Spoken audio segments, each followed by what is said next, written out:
voice check? Turner. Turner, thank you. How do you read me? I read you 5 by how me? 4 by 5. Telemetry status? I'm go on telemetry. Great. Sorry about that. Anyone else that I missed? Cruisinga. Cruisinga, I read you 5 by how me? I read you 5 by as well, and nav is green. Fantastic. Anyone else? Okay, thank you. That concludes our EDL voice check. I only noted the issue for McGrew, so we'll work that and keep an eye on Otero. Fantastic. Do we have a new OD delta table? TAD 1. This is TAD 1. We do have a update for OD 132. The difference from EPU 3 is now 196.9 meters, so it's dropped back to where it was around OD 130. Do you mind putting that table up on WebEx? Will do. Copy.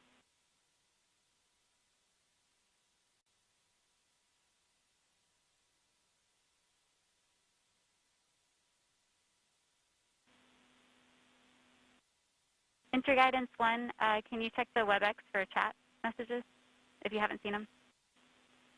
Copy OL.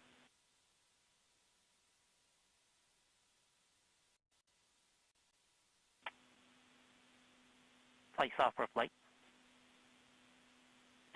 Go ahead, flight. TAD 1, I see your screen. Just taking a moment to digest. Avionics as well.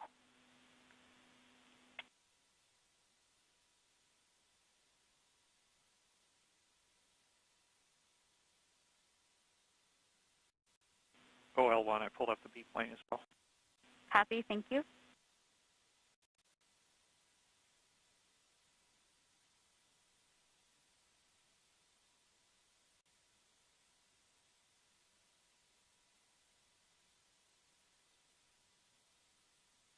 All right, thank you for sharing that.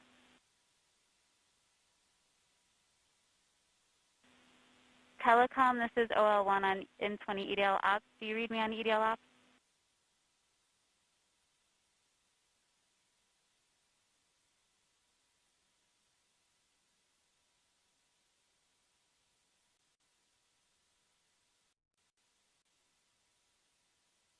Stand by EDL.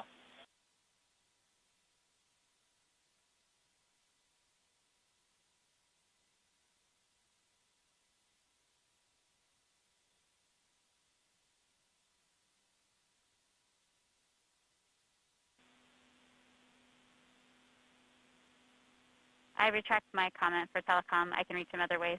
Thanks.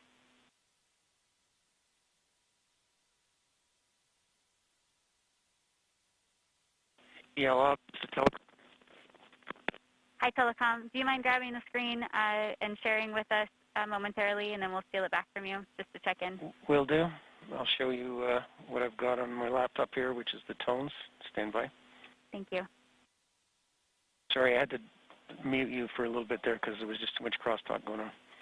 Fully understand. Okay, do you see the EDA displays?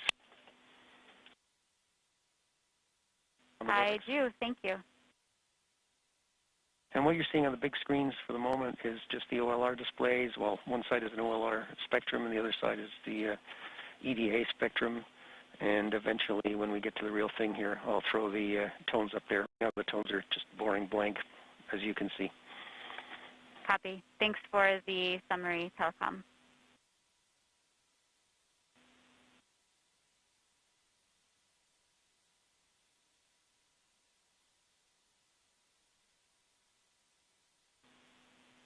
All stations on M20 EDL Ops, feel free to go ahead and take breaks as needed between now and 12 p.m. Pacific time. At that point, if you could stick around a little closer and only go off net as necessary, but still take breaks at that point.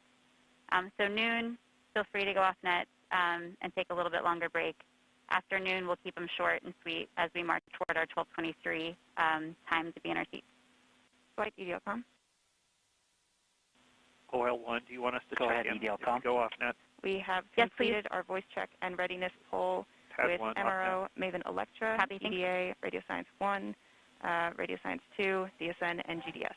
We are waiting on a status from the Maven spacecraft, but otherwise... Tap 2, off net for 2. Copy Copy. EDLCom, and I believe we have a later step where we will do this again.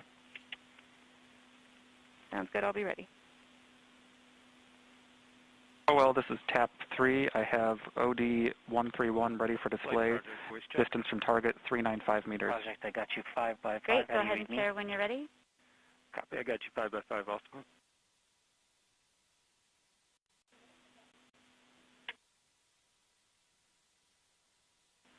Flight, Chief Engineer on net.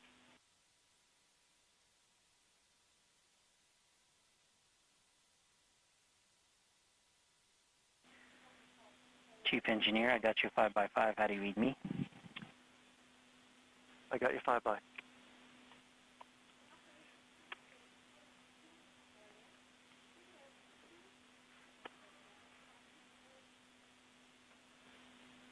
TAP 3, thank you for sharing that. Are we still delivering LPAs for each of the runouts as well? Correct. The LPAs for the runouts that we do are being delivered. Copy. Thank you. TAD 2, do we have, what's the latest paired runout we have for the two sims? I'm not reading you on the net.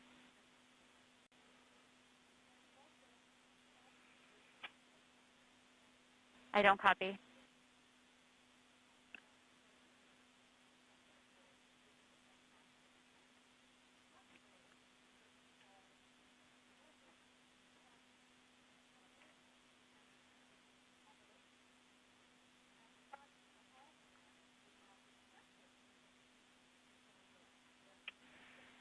Oh, well, this is TAD 3. Latest assistance for JPL is from OD 129. Estimated assistance 731 meters. TAD 3, you're coming in real quiet. I can't read you. Sorry. Latest missed distance is from OD 129 for JPL. Missed distance is 731 meters.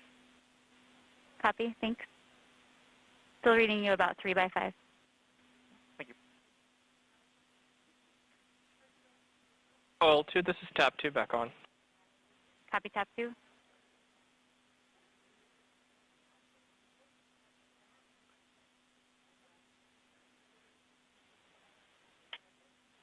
All right, all stations, OL1, entry please guidance. check your VOCA handsets and make sure Go that entry guidance. you are not triggered for I talk. fixed all my telemetry and EDR, chill EVR watchers, so I'm good here. Great. Thanks for the update.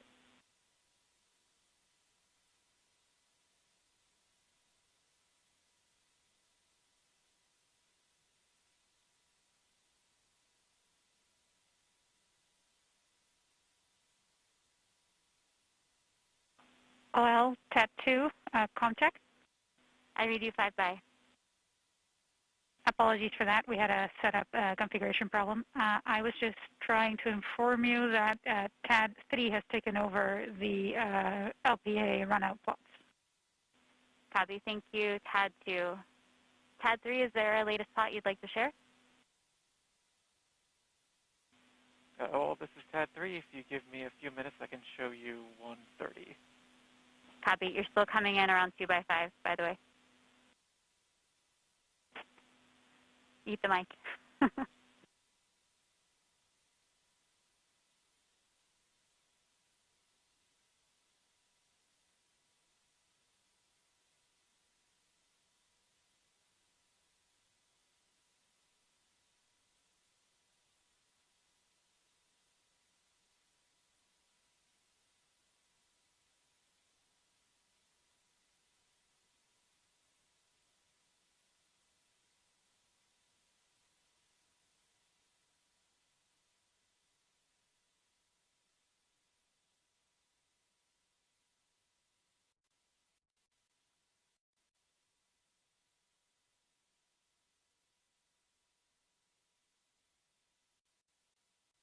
We have to. Okay, all stations be advised that we are coming up on our transmitter off pole. So stand by for that.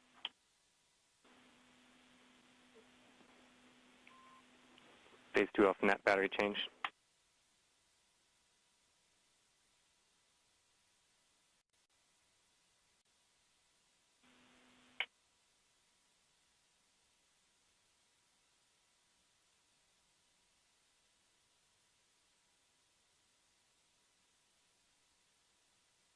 Phase 2 back on the net. How do you read? 5 by 5.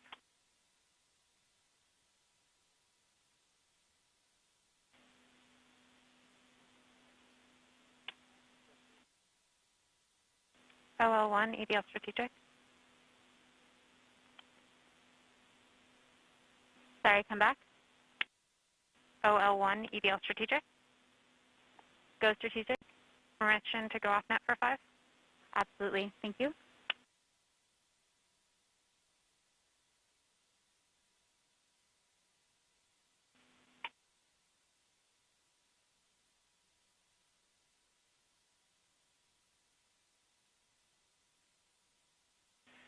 OL1, this is TAD 3. I have a combined plot for OD 130 from JPL and 131 from Langley.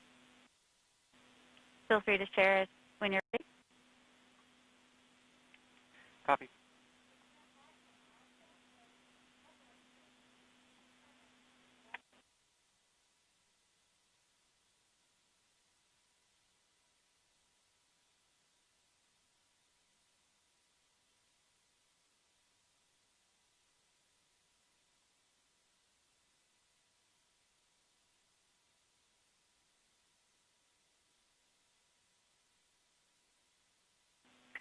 Okay, all stations, we are ready for the transmitter off pole.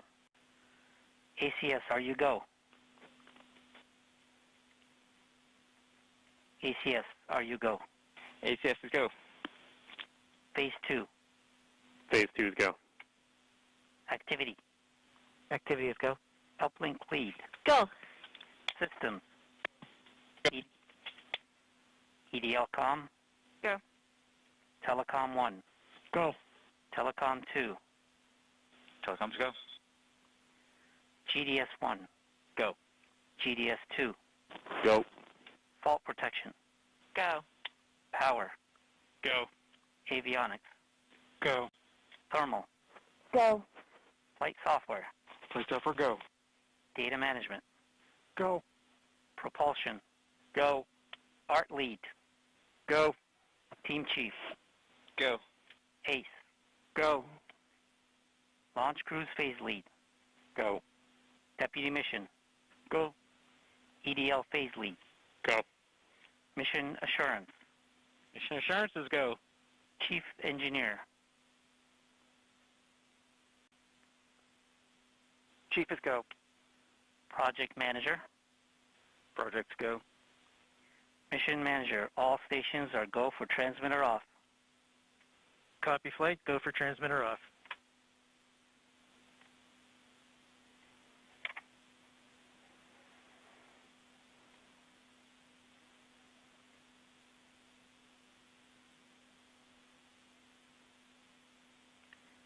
ACE flight. Flight Ace, go ahead. Please perform the transmitter off at 1935 UTC. Ace copy. OL1, TAD 1 back on net. All Copy, stations Taiwan. note that this action will force the SDST into one-way coherent mode. Loss of telemetry for less than 90 seconds is expected. OL, this is TAD 3. Permission to stop sharing. TAD 3, you're going to have to speak up. Sorry. OL, this is TAD 3. Permission to stop sharing. Oh, yes. Sorry. So, yes, you can stop sharing. Thank you for putting that up.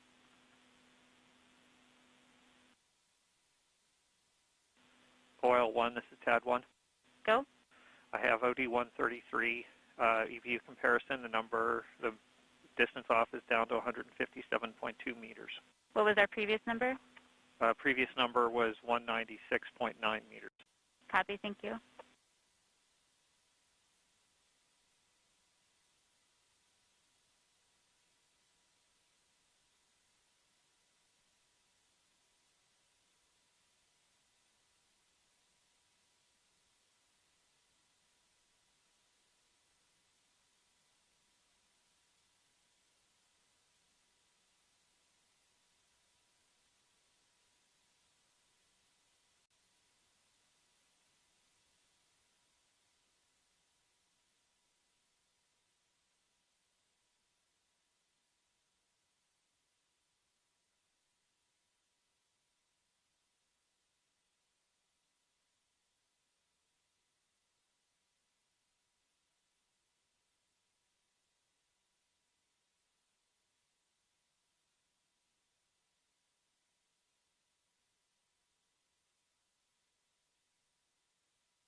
Avionics and flight software, can you meet me on local 1?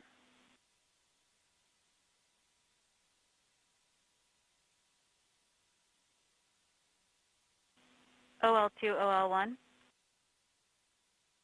Go OL1. Can I give you the con for 10 minutes? Copy that. Taking over for OL1. Thank you.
EDL comm flight, Go flight.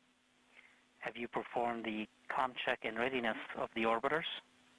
We have performed the voice check and the readiness poll and can confirm that MRO, MAVEN, EDA, Radio Science 1 and 2, UHF, DTE, DSN, and EDL GDS are all ready to support. Copy EDL comm.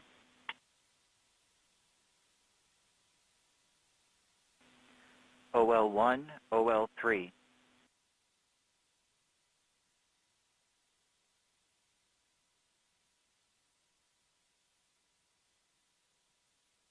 OL3, OL1 is off net.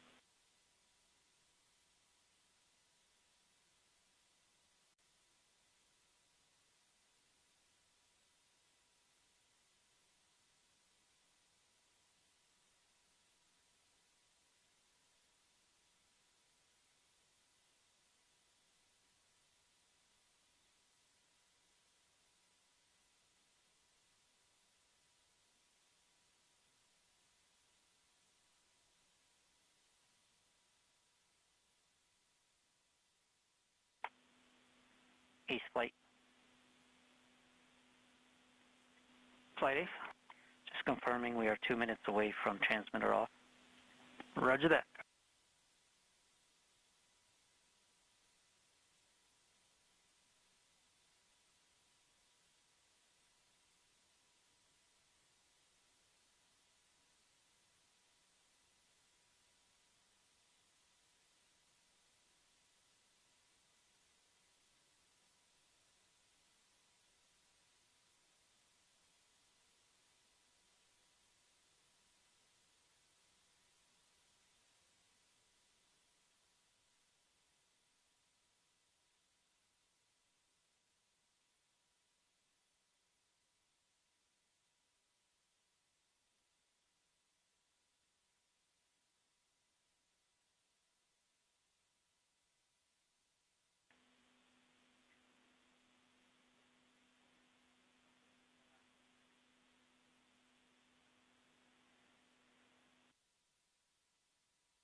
Avionics, EDL strategic on local 1.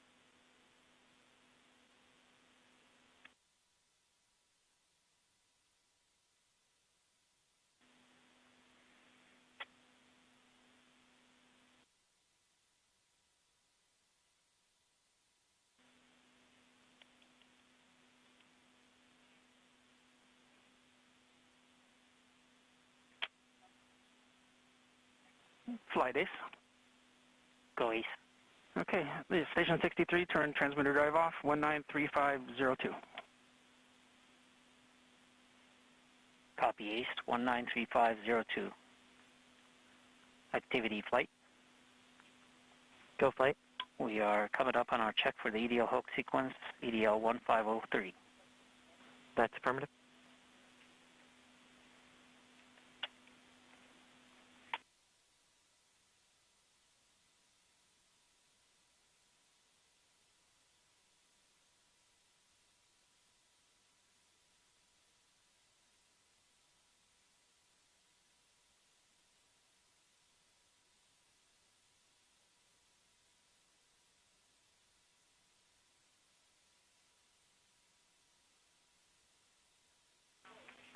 Flight, we've seen EDL 1503 sequence kickoff.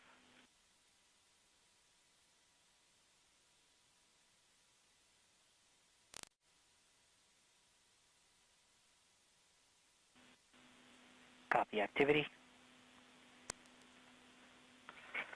Flight, we've seen EDL 1503 sequence complete.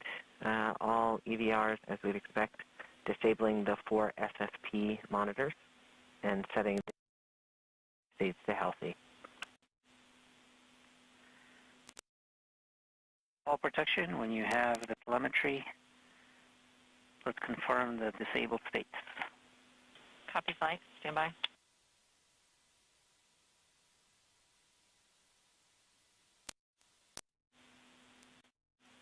Surface flight. Flight on M20 ops. Voice check. I read you 5 by 5. Flight. I read you 5 by 5 as well. Welcome aboard. Be here.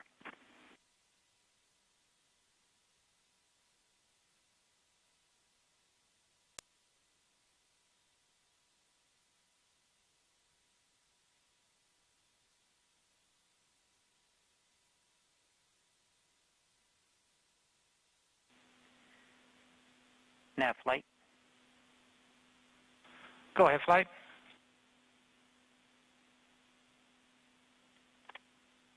Go ahead, flight. Please note that in a few minutes we will conduct the nav show. Copy that. Flight, this FP. Go FP. I can confirm via EHA that the 4 expected SFP monitors are now response disabled, as expected.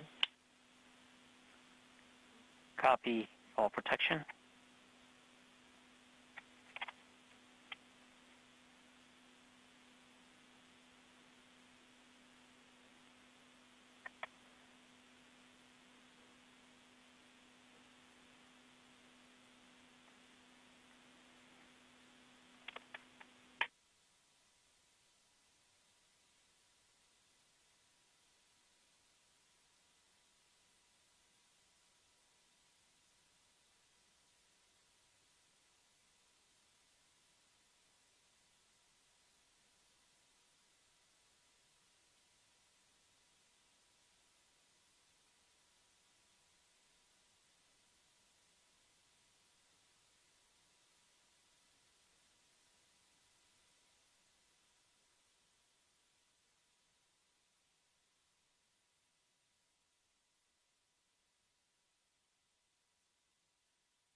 Nav flight. Let's go ahead and begin your briefing. Copy that. All right, so I hope everybody that Break. right now. Break, Nav. Your headset's breaking up. Perhaps you want to get closer to your box. How about now, flight? Much better. Try it again. Okay, I hope everybody can look at the Doppler screen. So I'm talking to that for a little bit. So the first one shows on the top the Doppler residuals right now, and you see the dashed line. That's where we expect if we had a perfect trajectory. And at this point, we're still pretty close. You can also see we're drawing our uncertainty corridor as we get closer to Mars into the gravity well, it's less Mars is starting to tell us where we really are. And you can see that in the lower right corner, where you can see actually nicely how Mars is really telling where it is, and the uncertainty ellipses have been nicely collapsing. We're actually pretty close to EPU3 we put on board, so that looks good. So then to continue, what to expect as we go into EDL, you see here at first we're actually still in outer space, and then actually at one point, this will be the top plot on your screen, you'll see that we rapidly decelerate in the atmosphere and then actually go to parachute deploy at the hopefully at the end, and then we go further. We'll just zoom in on that a little bit.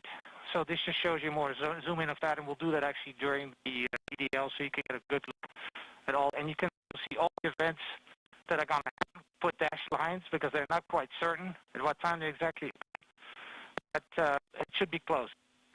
So we'll also have a bottom plot, which will show actually where we actually try to model the signature that you saw. And if you zoom in on the latter part, you can see that we hopefully be able to see bank reversals to perform EDL. And I will make those calls if I see them in the Doppler on the M20 EDL ops. So everything is looking good at this point, and nav is green. So back to you. Copy, Nav. Thanks for that.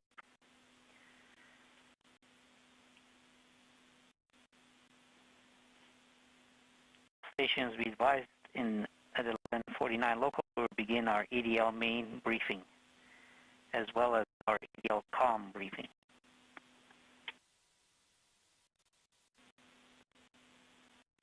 OL2, OL1, back on net. Copy that, OL1. Thank you. OL1, OL3. OL3. Letting you know that the telemetry is green. Copy. Thanks for the update on your status.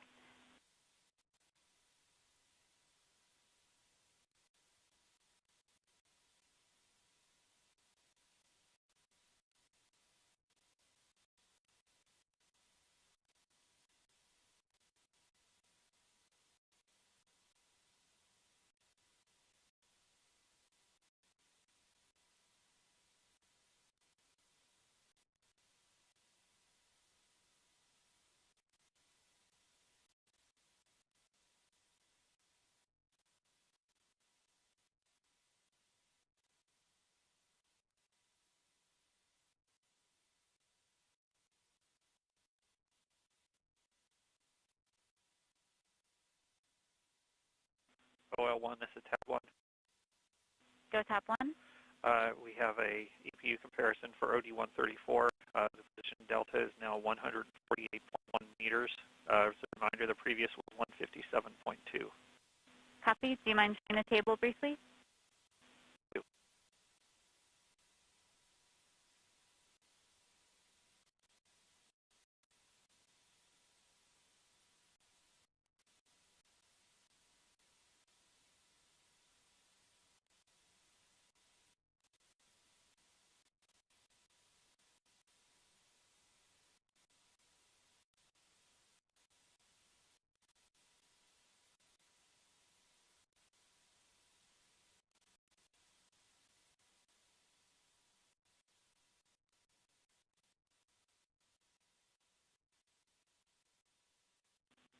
Copy. Thanks, tab 1.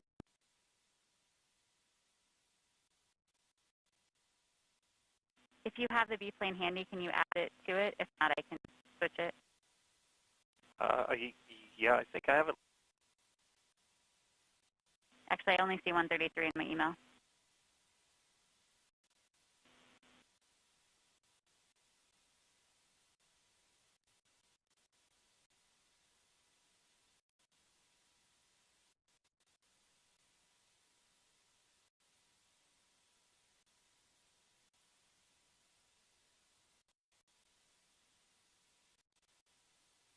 I'm showing the 134 B-plane too. Awesome. Thank you.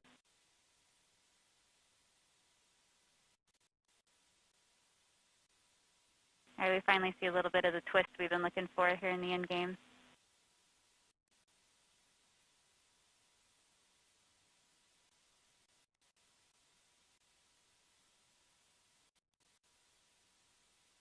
all stations on M20 ops. We're about 15 minutes out before I'd like to take shorter breaks. So just a reminder, if you want a little bit of time off net to stretch, now's a good time.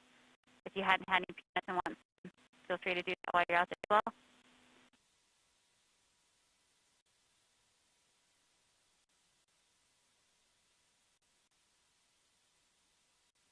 Thanks, Ted 1.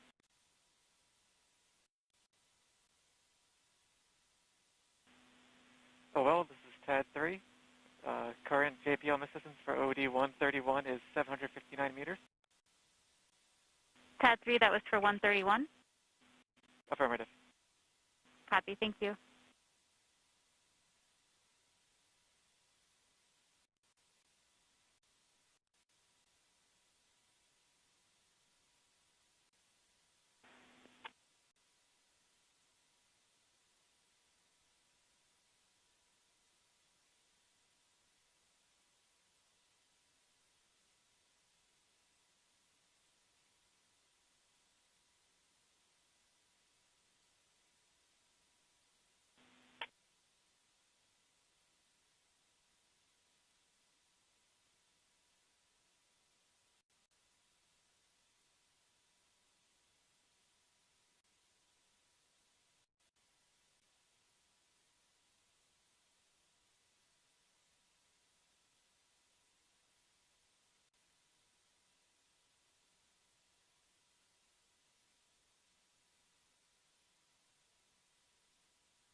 GDS flight. Flight GDS. Please be advised that we're coming up on a pier to disable alarms for EDL main and start new sessions for RTDP processing. Copy that.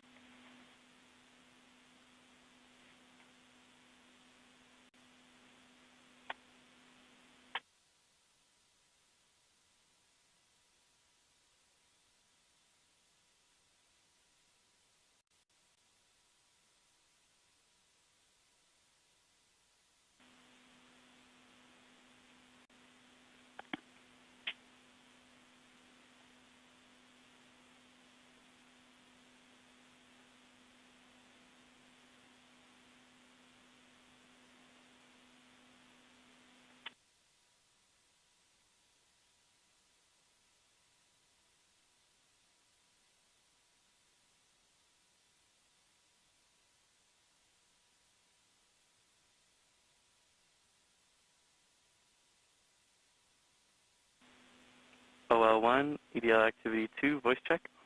I read you 5 by. Read you 5 by as well. Just okay, so at this change time, the our battery EDL activity lead will conduct a briefing on EDL main activity. Go ahead. Thank you, Flight. At approximately 12:03 local time, we will make the transition to EDL main mode. That will be 45 minutes from the entry interface. Upon that transition, we will save surface nominal to NPM and also ARM second chance. We will disable all system fault protection.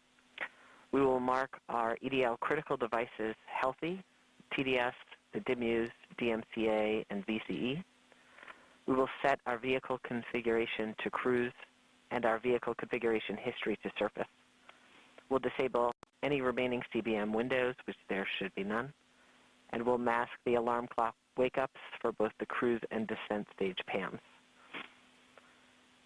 After that transition, we'll have an approximate 5-minute wait until the continuation of the EDL start anchor, which will start at approximately 12:08 local time.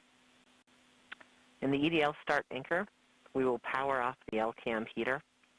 We'll disable the DSDST radio state 1 timeout. We will set our up-loss timer to 80 hours.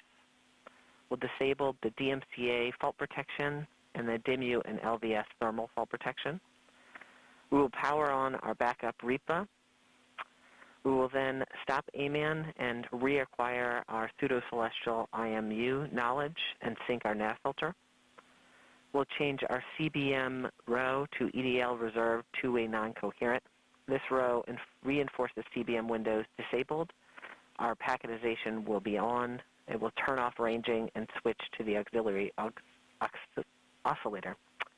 We will then start our real-time data products, reinforce medley on, and reinforce our remaining heater device states for EDL.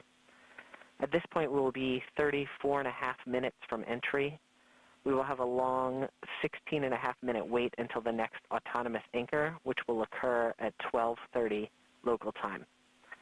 That next anchor is the EDL prep anchor. During this anchor, in preparation for cruise stage separation, the EDL nav filter will take the best inertial attitude knowledge from ACS and continue to propagate it via the DIMU. It will then idle ACS and IVP since they're no longer needed for attitude determination. We'll start the DIMU raw data product. We will disable TDS thermal FP and power on UHF, although we will not yet be transmitting. At this point, we will be 17.5 minutes from entry. The next anchor will come quickly in 2 minutes at 12:34 local time. In the HRS vent anchor, in preparation for firing our pyros, we will set the BCB discharge FETs on and the BCB charge FETs off. We'll power on the pyro firing cards and arm the rover pyro bus. We will power off the cruise stage devices and stop flight software communication to the PAMs, all in preparation for cruise stage separation. And then we will fire our pyros to vent the HRS liquid a gas. We will then be 13.5 minutes from entry. We'll be 2 minutes from the next anchor, which is cruise stage separation. In cruise stage separation, we will start the X-band EDL tones, and UHF will start transmitting. We will initiate the descent stage thermal batteries and open the power dead face relays between all stages. We will fire the PV1 and 2 to enable the descent stage prop system. We'll then perform our cruise stage sequence using our pyros. At that point, we would have transitioned to EDL commentary for the remaining until landing. Copy activity.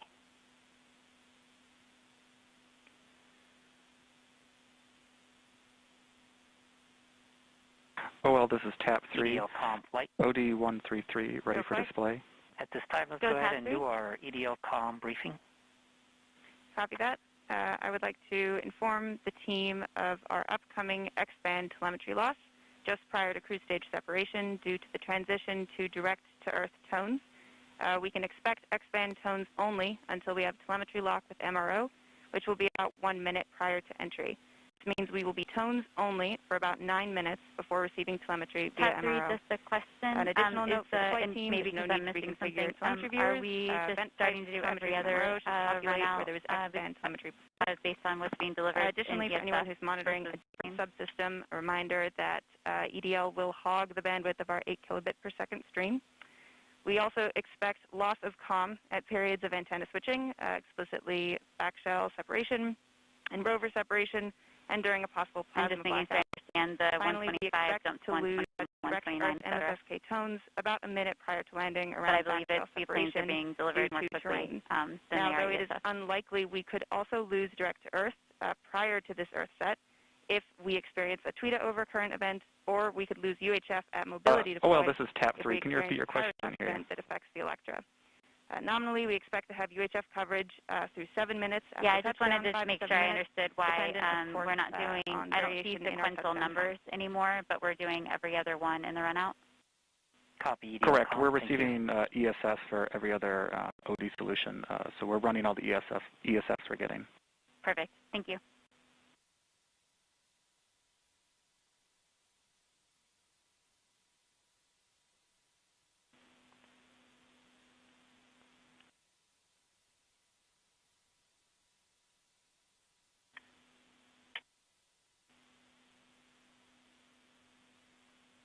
Activity flight. Go flight. We have EVRs indicating our telecom reconfig per expectation. Can you confirm? That's affirmative flight. TAP 3, leave that up for another minute or two, please. Wilco. And our last window has terminated as expected.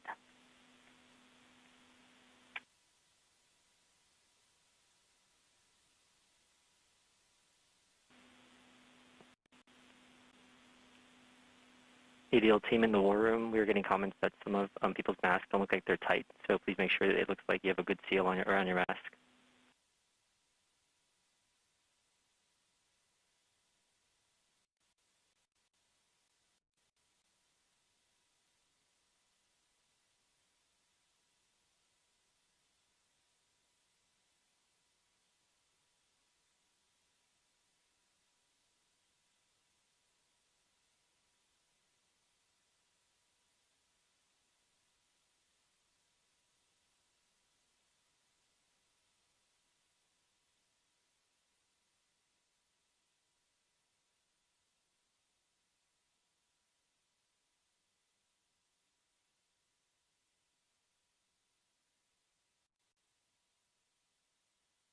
Thanks, TAP 3. Flight.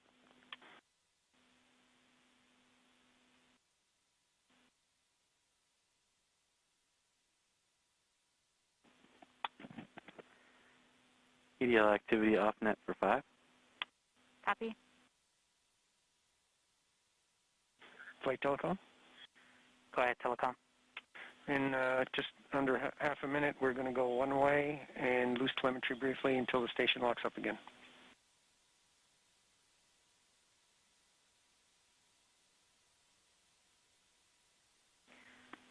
Copy, telecom. That is per expectation with our transmitter off.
Oh, well, this is TAD 3, ready to show estimated assistance for OD 132. TAD 3, I'm having a hard time hearing you. Sorry.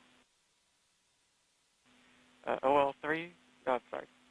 Oh, well, this is TAD 3, ready to show estimated assistance for OD 132. Copy, EDL phase. Okay, go ahead.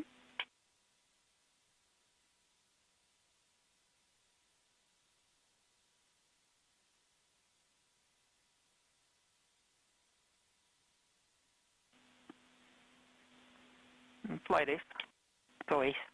Our tracking stations have all confirmed the results of the transmitter drive off and in lock one way. OL1, EDL strategic back on net. GDS flight. Flight GDS.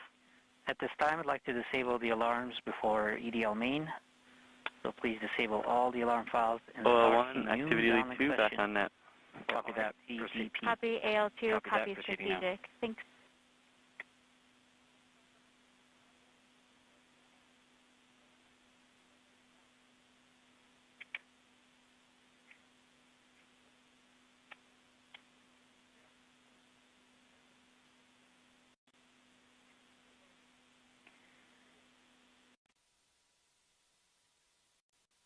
Thanks, TAD 3. Activity flight. Go flight. So at this time, we should be expecting our EDL 2000 sequence execution. Please report back when you have confirmation. Correction flight, that EDL 2000 sequence will happen at the continuation of the EDL start anchor around 12:08 local time. Copy activity. Thank you.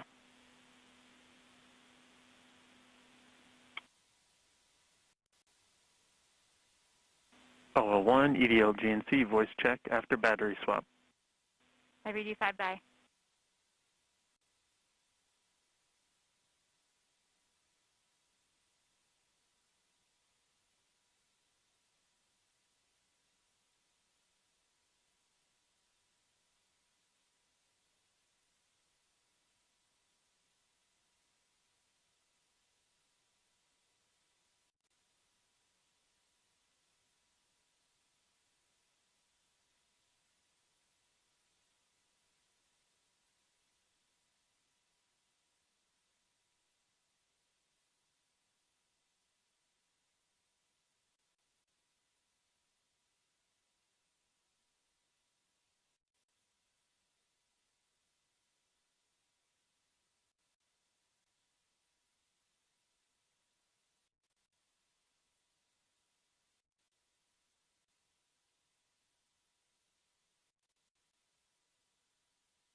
Flight GDS. GDS SIS flight is off net for Q. Copy that. SIS, GDS has completed step 201. We have disabled alarms and started new RTTP processing sessions. SIS copies.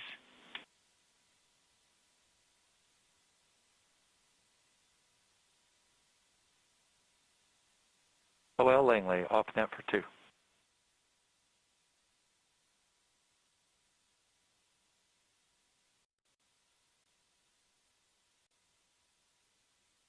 Copy, Langley.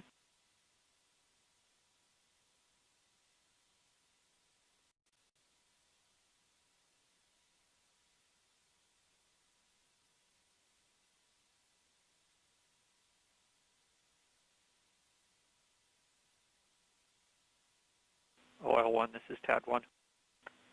Go TAD 1.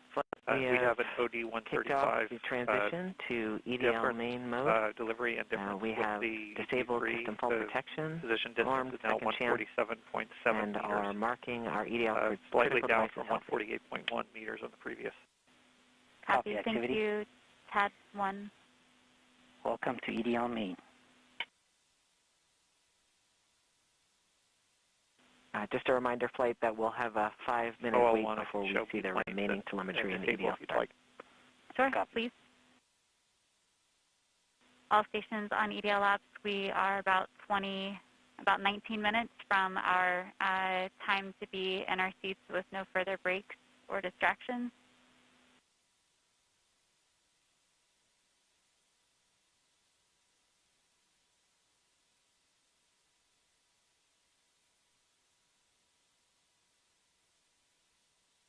OL Langley, back on net. Just so you know, those warnings that we saw on the transition are expected.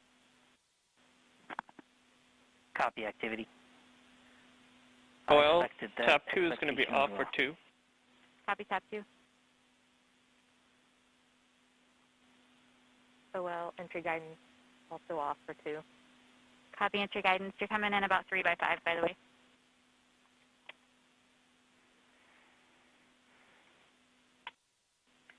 Activity in phase. Just be aware there's going to be something going on here on Vocus, so we may hold the updates for the next few events.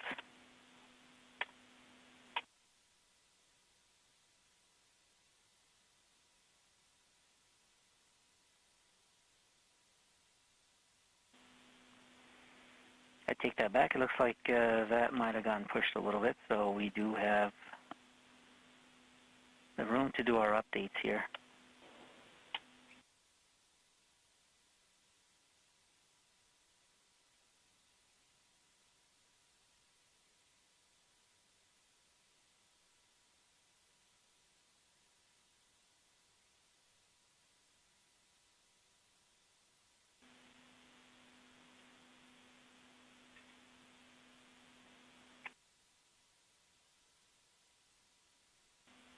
Phase 2, this is flight.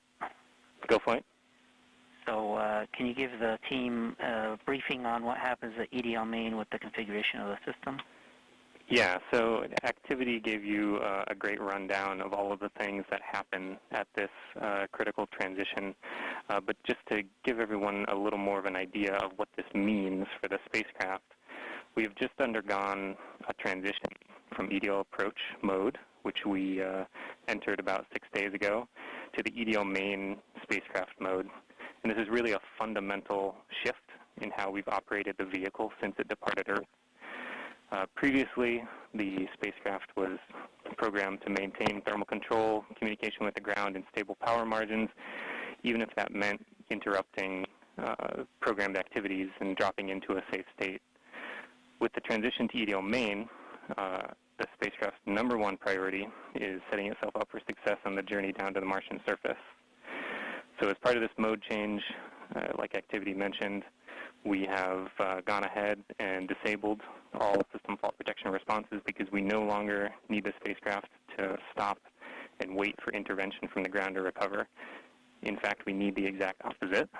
If at all possible, we need the spacecraft to continue moving through the events of EDL, depending on what is largely a single-string system with selective redundancy to do the best job it can. So this is a good time to remind the team that success of EDL is not guaranteed, but we can be assured that a large part of our design was flight proven by MSL. So also, as activity mentioned, we marked a set of EDL critical devices healthy, regardless of their previous state. And we told the spacecraft to stop any in-progress CBM windows and any in-progress SFP responses, although we had neither of those active at the time. Although many parts of the spacecraft are essential for EDL, the things that we marked healthy include the TDS, our landing radar, both DIMUs, and the vision compute element, and the DMCA. We've also gone ahead and set the vehicle config in case we get a reset at the end of EDL to make sure that when the vehicle wakes up, it assumes that it is in the surface configuration. I'll pause here as we watch the rest of the events of EDL start. EDL start anchor has continued. We've seen the EDL 2000 sequence complete, powering off the LCAM heater. We are proceeding to reinforce device states. OL1, entry guidance back on net. How do you read me? Bye-bye. Reacquire our knowledge to pseudo-celestial IMU. OL2, TAP 2 is back on net. Copy, TAP 2. OL guidance 2, take 2. Copy activity. Copy guidance.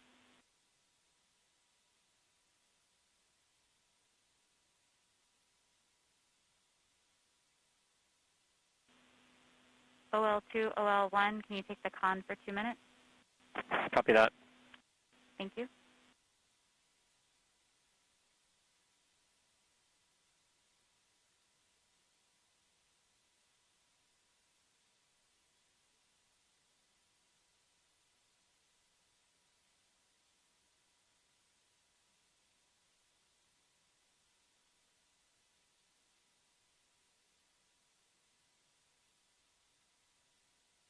The flight, the warnings we saw so far are all expected.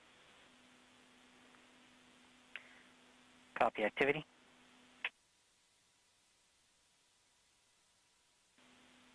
Okay, phase 2, you want to continue the description you were giving? Yeah, sure, Flight. Right now we are doing two things. We're taking this opportunity to reinforce the state of the spacecraft. A lot of the actions that we're doing right now, the devices are already in this state. This is something that we do just to make sure that the spacecraft is in the state we want it after any type of fall protection responses may have been executing. Of course, we didn't have that situation today, but that's why some of these actions are here. Since we've started the EDL start anchor, we have gone ahead and turned on the backup REPA.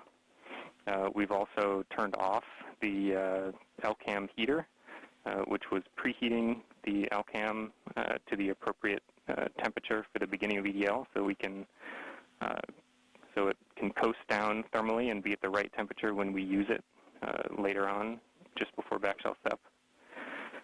We also have our RCS cat beds still on and heating up those thruster cat beds as we prepare to fire them for the first time during guided entry.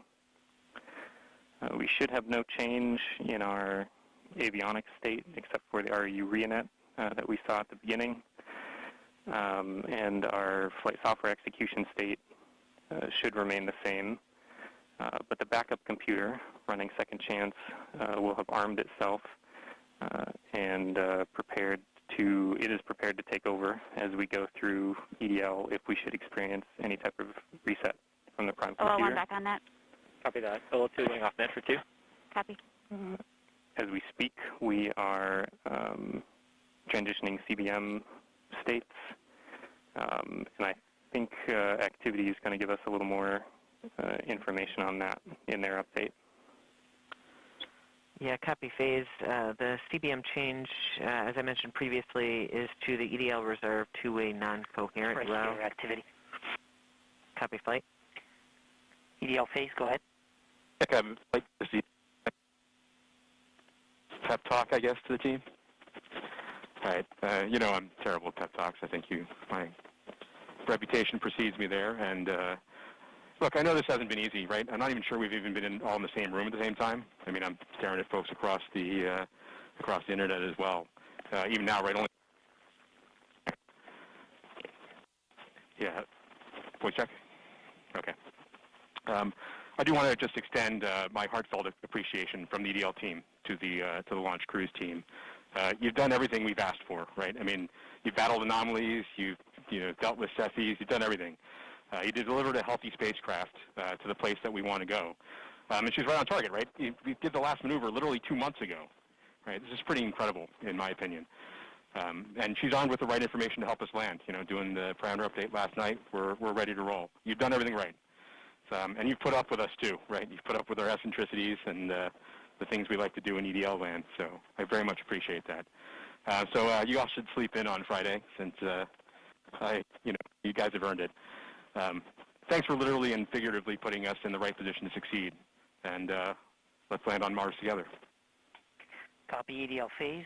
And as flight director, I also would like to thank the whole team, cruise ops, EDL ops, EDL team, and the surface ops as well.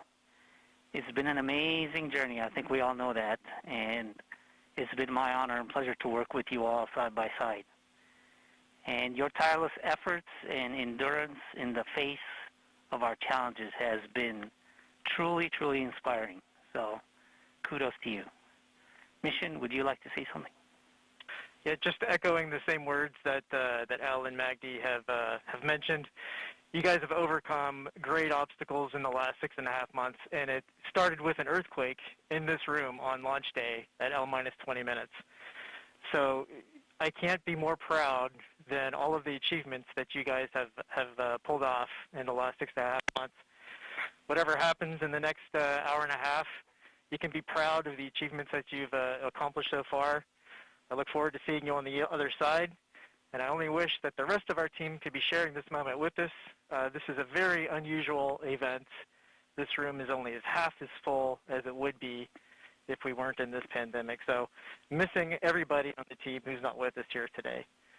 And go EDL. Welcome to the EDL family.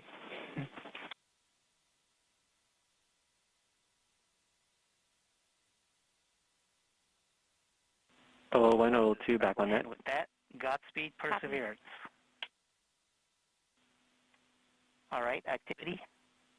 Go ahead and continue the report. Sure thing, Flight. We've since completed the EDL start anchor.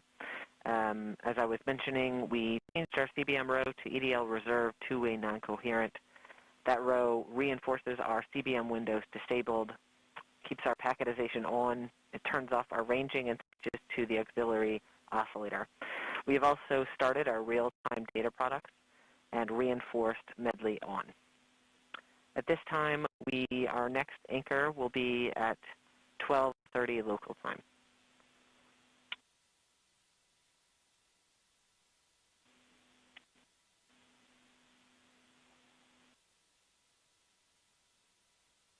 Copy activity.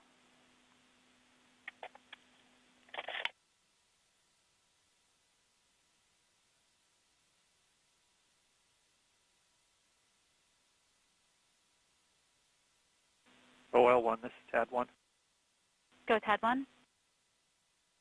I have an OD136 comparison with EPU3. The position delta is now 147.3 meters, up very slightly from the 147.7 meters we had previously. Copy. This may be our last look before we stop stealing the screen. Do you want to go ahead and show it? With the viewplane, if you have it. Thanks. Okay, all stations, as with our tradition, we usually would have some peanuts at this moment. We all had our peanuts at lunch, but to keep our tradition, I will take one peanut for all of us to keep our tradition.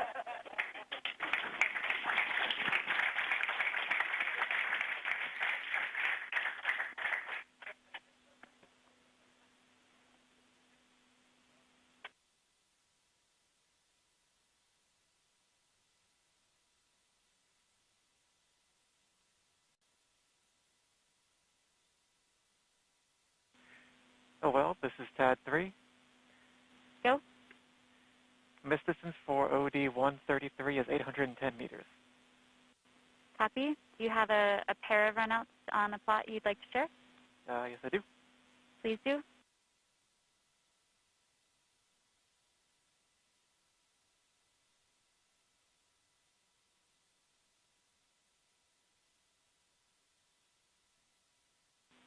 Thank you, TAD3.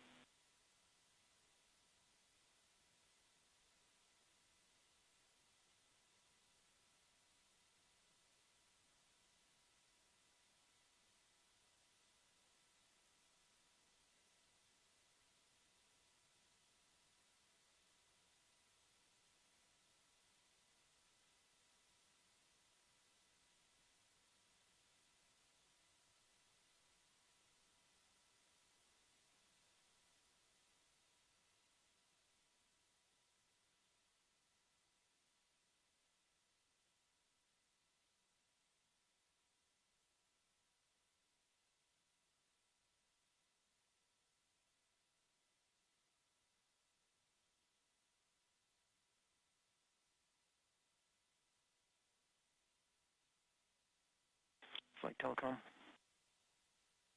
Go ahead, Telecom. Telecom, I just want to let you know that radio science reports that despite the inclement weather in West Virginia, the Green Bank telescope was able to point at Mars. There was a threat that they were not going to be able to do it because of the rain and snow and the ice, but they are doing it. Copy, Telecom. Great news.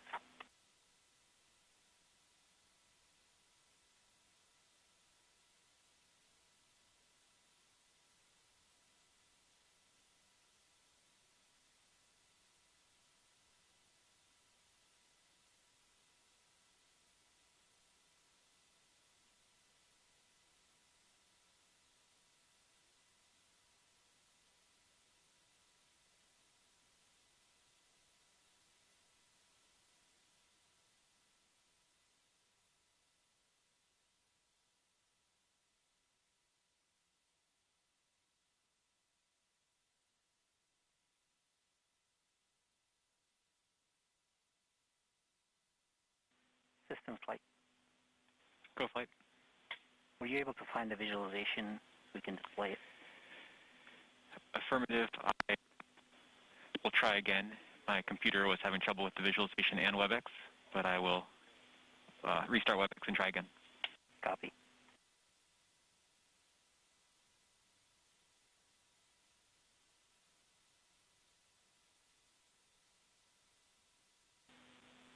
All stations on M20 EDL ops. Probably the last time if you feel the need to do a battery change to do that before we go into quiet mode. Also, unless we have something updated we want to show in the next couple of minutes, we're about to turn over our WebEx screen to Telecom for tones. At that point, I'm happy to get updates in chat in our WebEx on EDL ops, but I'd prefer to not have any more call-outs over the net unless you see something you do not expect.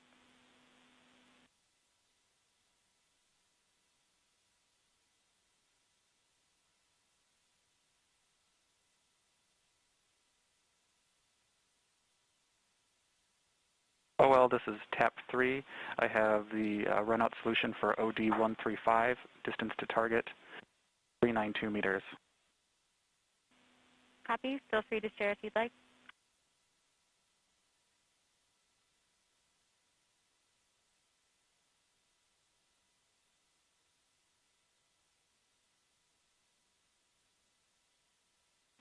To OL1 voice check. Heard you 5 by OL1. Copy.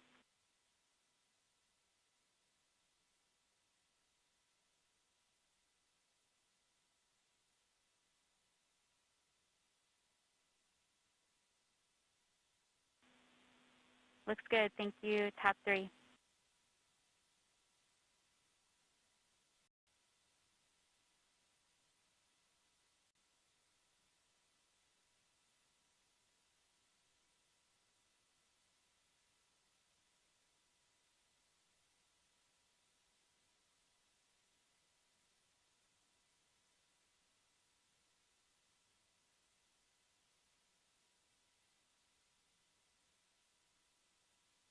All stations at this on M20 EDL ops. At this time, we will go quiet on the net until we start our callouts during EDL telemetry. Here we go.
Phase 2 flight. Go flight. At this time, let's continue our briefing for the rest of EDL. Sure. So after coming out of EDL start, that's our last real reinforcement of the state that the vehicle was in throughout much of cruise and EDL approach. And it's our precursor to making many more radical changes to the state of the vehicle. Matt Wallace said it well the other day. EDL is kind of like a controlled disassembly of the vehicle. As we go through, we need to get rid of the things we don't need anymore and get ready to put our wheels on the ground.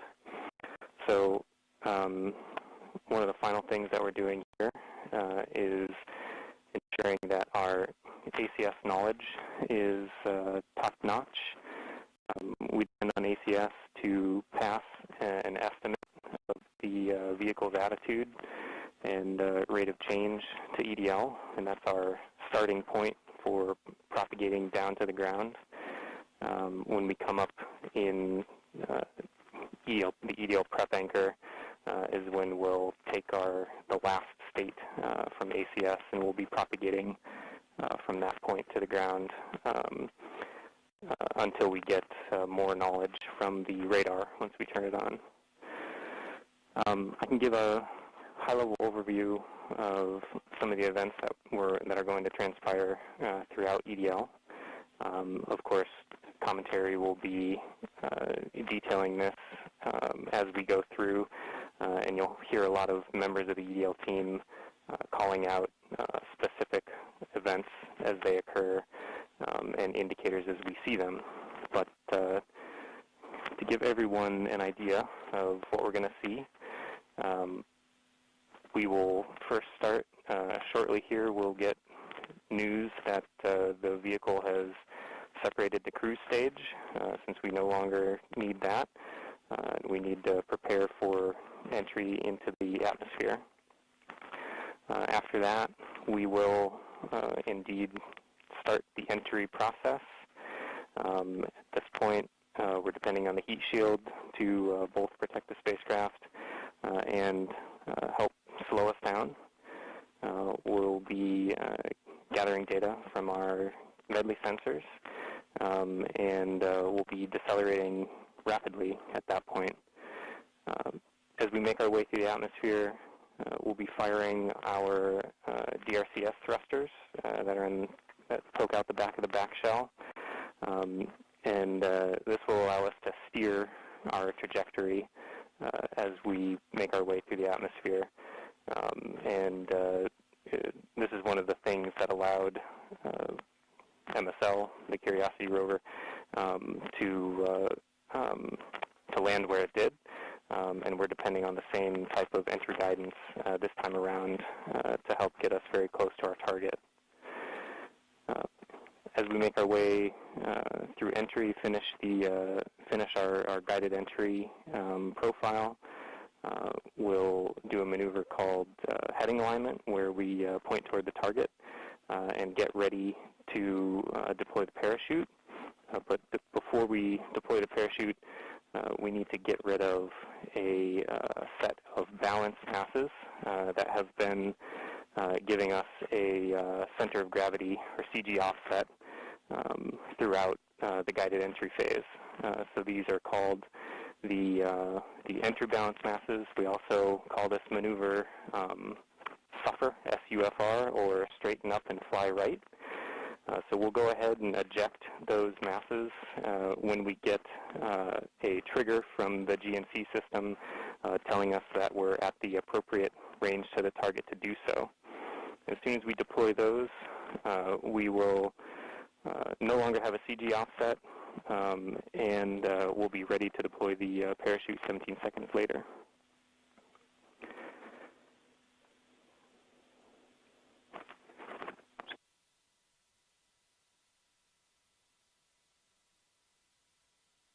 I'm going to hold here for EDL prep as we're about to start that anchor.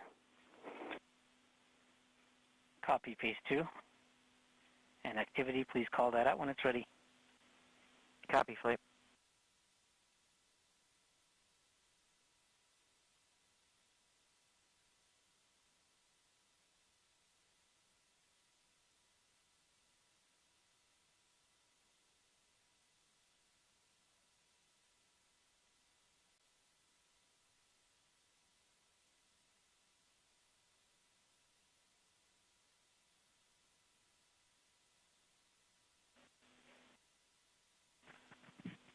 All stations at this point, let's limit our traffic on the net to critical issues only.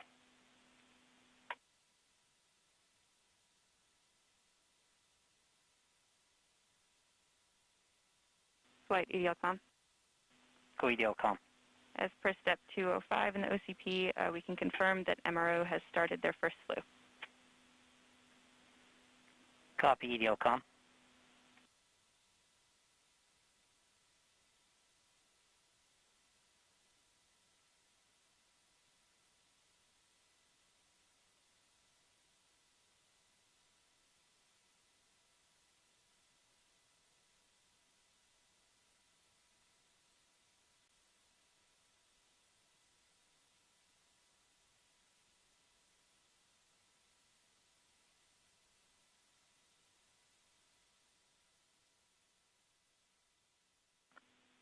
The EDL prep anchor has begun. We have stopped our AMAN, started the raw DP for EDL, idled the nav filter and IVP, and we are now propagating via the DIMU. We've powered on our UHF, it's not yet transmitting, and the anchor has complete. We expect our next anchor to start in 2 minutes. Copy activity.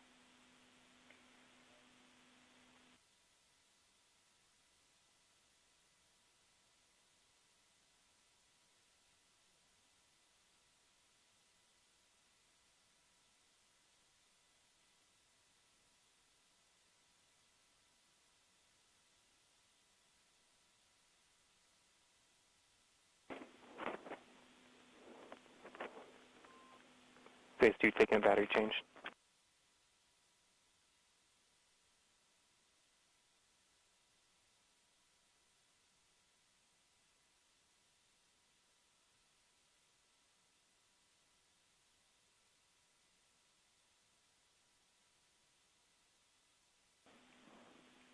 Phase 2 back on that.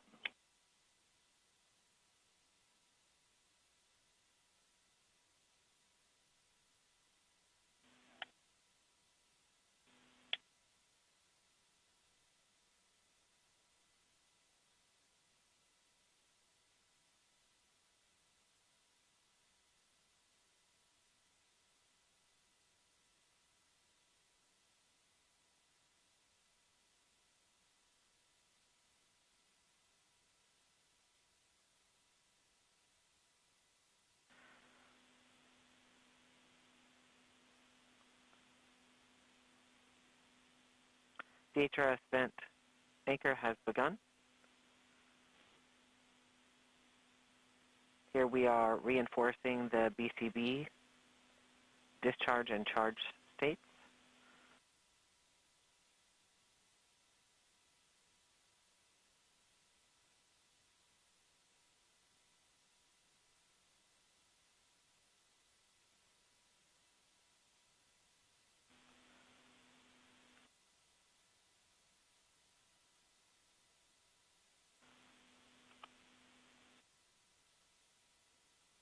We are powering on the pyro firing cards.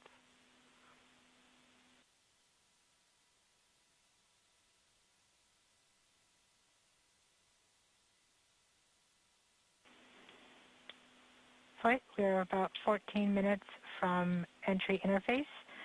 The vehicle is currently preparing the heat rejection system that has kept the thermal system cool inside the air shell for about the last 6 months. This will allow the spacecraft to more easily cut the lines in upcoming cruise stage separation, which is under 4 minutes now.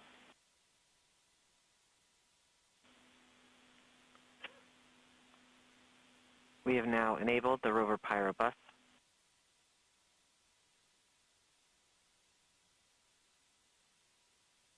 We are powering off the cruise stage devices.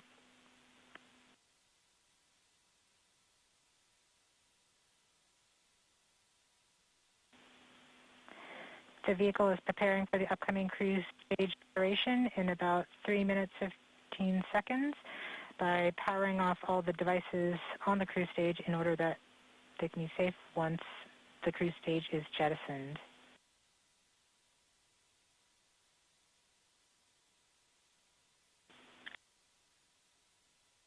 We are firing our first pyros to vent the HRS liquid and gas.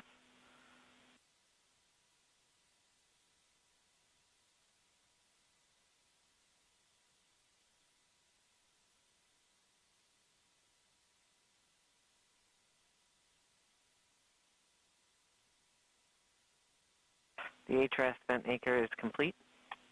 We will see the next anchor in approximately 3 minutes. We are currently 12.5 minutes from entry interface. We are coming upon cruise stage separation in 2 minutes and 20 seconds.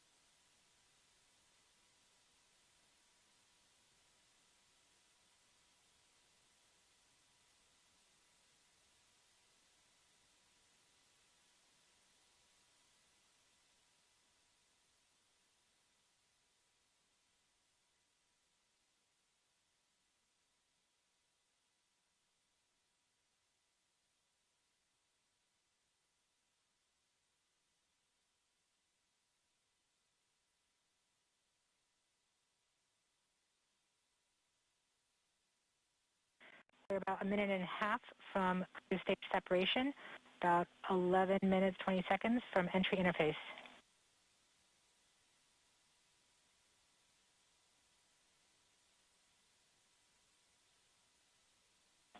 We are switching to the MFSK tones. Telemetry will have stopped. Telecom is confirming that the spacecraft has switched to broadcasting tones. These tones are received directly from Perseverance, but have very limited information content. We won't receive real-time information until about 9-10 minutes from now, once the Mars Reconnaissance Orbiter starts relaying information from Perseverance. We are under a minute from cruise stage separation, about 10.5 minutes from entry interface.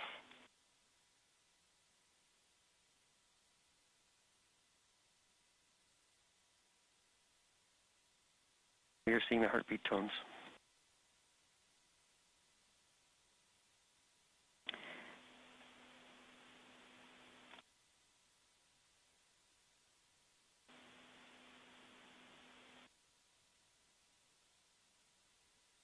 We're continuing to receive tones from Perseverance, standing by for cruise stage separation.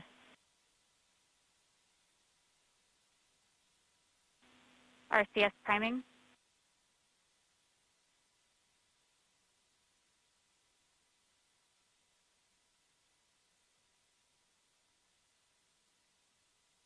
Cruise stage sep. We have indication that cruise stage separation has been confirmed by the spacecraft.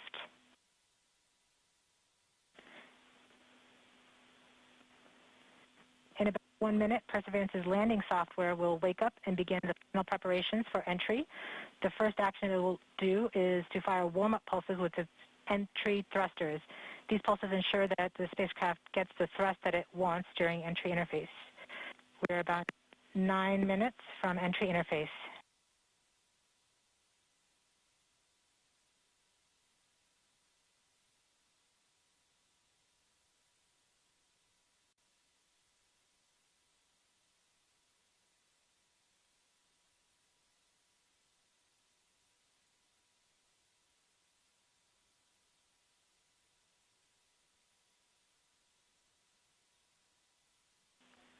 I have confirmation that we got shadowed by the cruise stage as it passed through our beam to the Earth.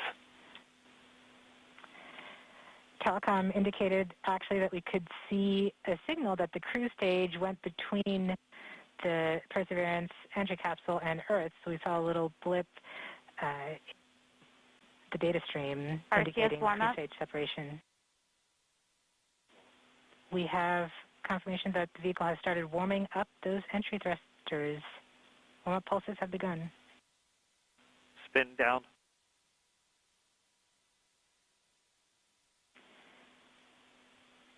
At this point, the spacecraft is trying to stop its spin CBM. from the cruise 2 revolutions per minute down to 0, and then will turn to its desired orientation from entry. It will separate the 2 balance masses that has kept it balanced during all of cruise. This will allow the entry capsule to have lift when it enters the atmosphere. We have confirmation that the spacecraft has turned to the desired entry attitude. We're about 7.5 minutes from entry interface.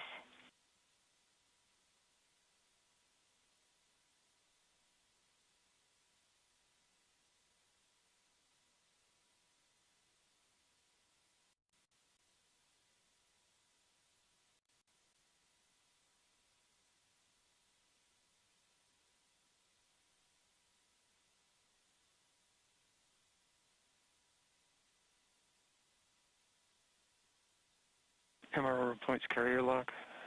MRO.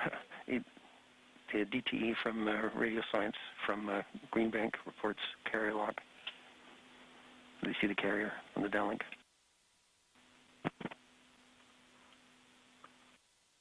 Flight Local 1. We are continuing to wait for entry interface. We're about 6 minutes and 45 seconds from entry interface. We have confirmation from Greenback that they are receiving direct-to-Earth telemetry via that path. The spacecraft Perseverance is currently transmitting heartbeat tones. These tones indicate that Perseverance is operating normally and has nothing significant to report. This is as expected. We're currently just over 6 minutes from entry interface.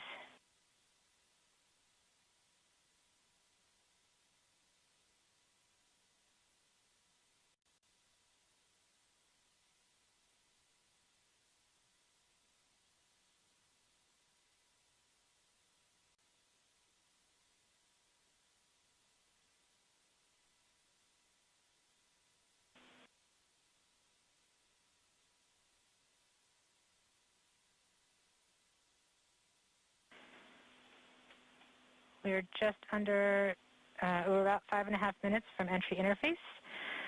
We're still receiving heartbeat tones. We expect to continue receiving heartbeat tones until about 5 minutes after entry. At that time, Perseverance will be no longer in view of our antennas here on Earth. About 90 seconds prior to entry, the Mars Reconnaissance Orbiter should begin receiving telemetry from Perseverance and streaming it to Earth in near real time. There are a few expected short outages, such as when we have a plasma blackout or when we enter the peak heating phase. Aside from these outages caused by the plasma blackout, antenna switching, or high dynamic events, spacecraft events, we should have telemetry until about 90 seconds after landing. A plasma blackout is when the signal from Perseverance isn't strong enough to make it through the superheated, super fast air flowing around the spacecraft all the way down to Earth. Once the temperature drops below that peak heating, we do reacquire the signal from Perseverance. We are currently about 4.5 minutes from entry interface. Perseverance continues to report heartbeat tones, indicating everything is nominal.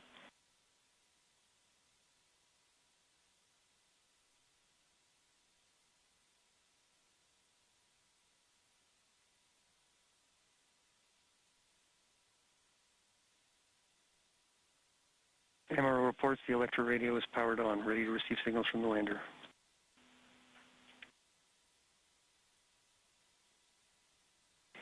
Mars Reconnaissance Orbiter has reported that it's ready to receive the signals from Perseverance. It should be in a few minutes here. We're just Flight Local 1 from entry interface.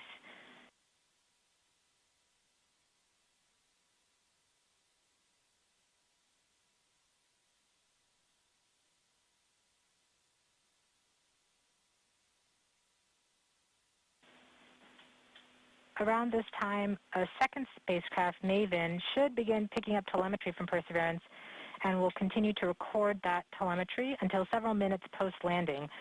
We won't get that data for several hours after landing as it's being recorded and then will be forwarded to Earth later. We are continuing to receive heartbeat tones, indicating that everything is nominal. We're currently at about 3 minutes until entry interface.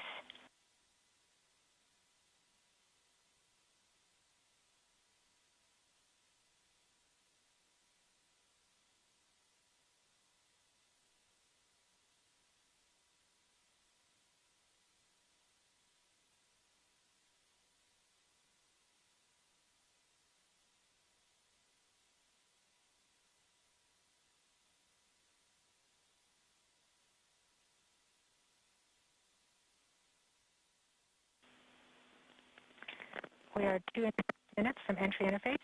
Perseverance is to transmit heartbeat tones, indicating everything is nominal.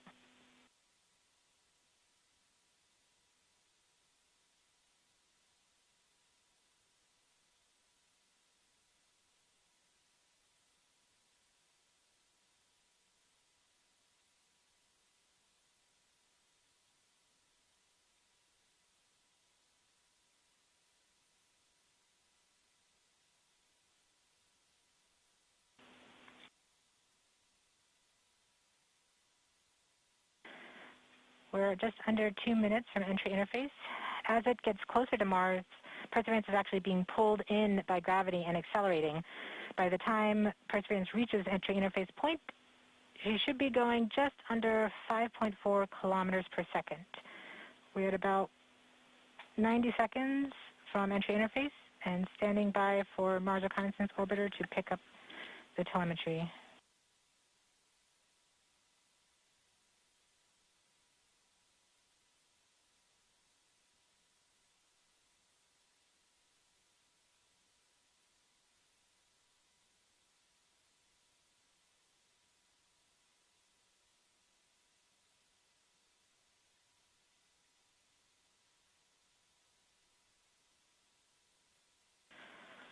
We are 1 minute from entry interface.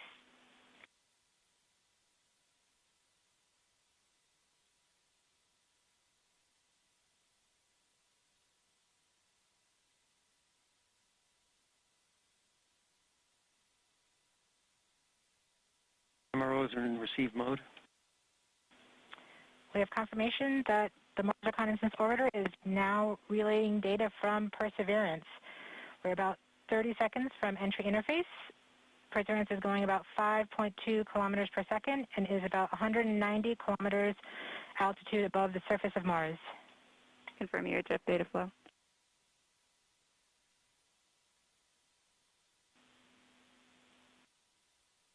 About seconds from M7W on. 5.3 kilometers per second and an altitude of about 150 kilometers from the surface of Mars.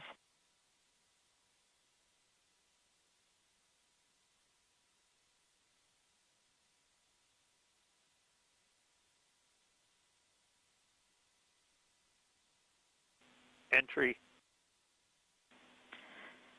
We have confirmation of entry interface.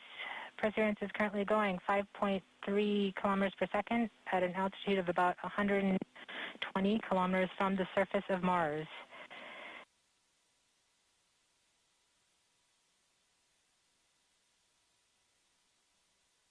The spacecraft is now waiting until it begins feeling the atmosphere of Mars to slow it down. Once there is enough atmosphere, it will start controlling its path to the landing target. Doppler indicates entry into the atmosphere. Navigation is also confirming that we can see a little bit of that slowdown of the atmosphere on the Perseverance entry capsule. Our current velocity is about 5.36 kilometers per second and an altitude of about 67 kilometers from the surface. We are probably seeing MRO plasma blackout at this point. Bank 1 completed.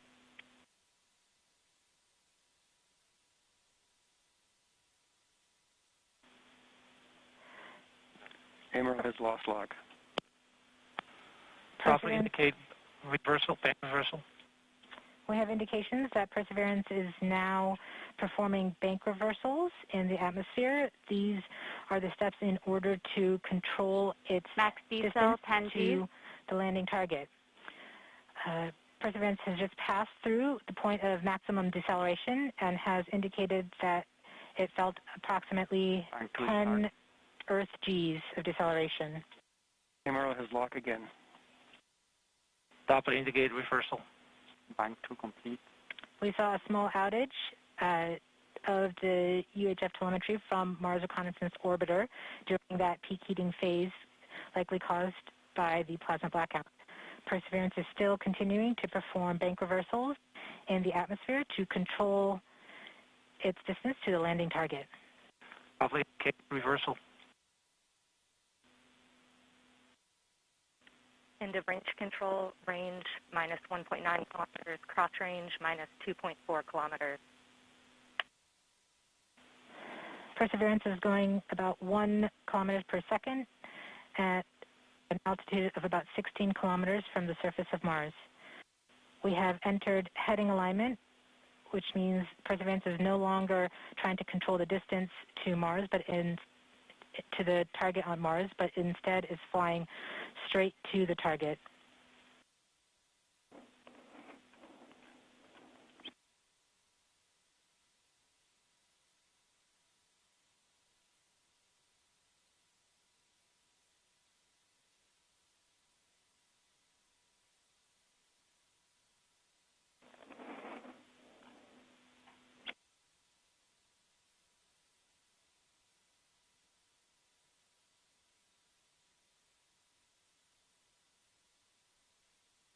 Our current velocity is about 550 meters per second at an altitude of about 15 kilometers from the surface.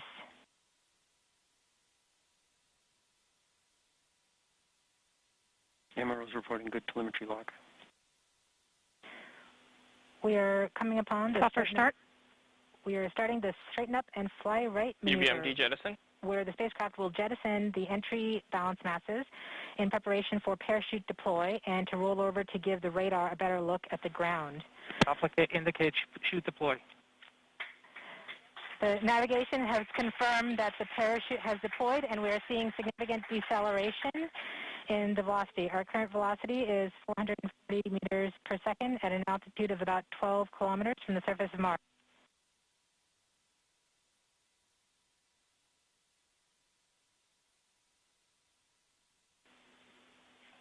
heat shield set.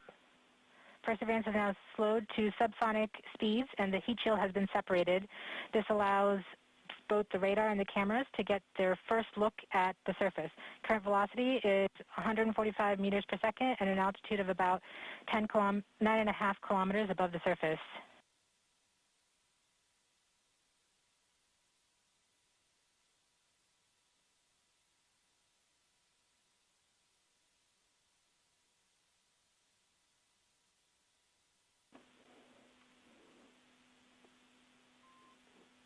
Nav filter converge. Velocity solution 3.3 meters per second.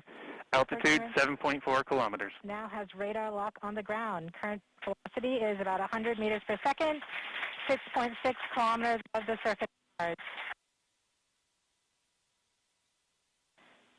Perseverance is continuing to descend on the parachute. We are coming up on the initialization of terrain relative navigation and subsequently the priming of the landing engines. Our current velocity is about 90 meters per second at an altitude of 4.2 kilometers. OVS valid. We have confirmation that the lander vision system has produced a valid solution and part of terrain relative navigation. Priming. TBA is nominal. We have priming of the landing engines.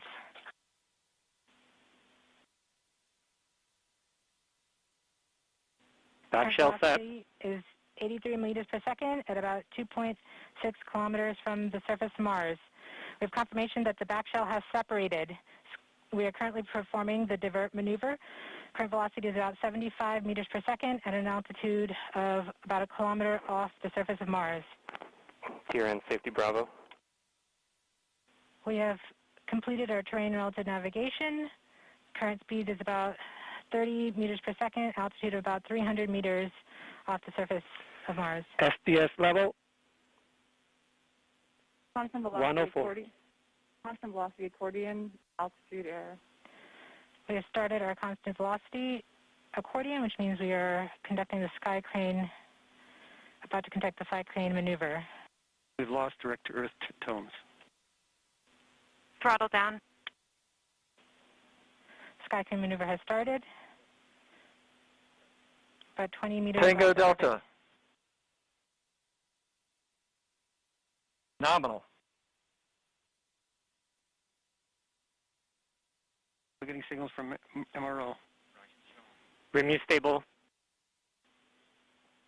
UHF is good.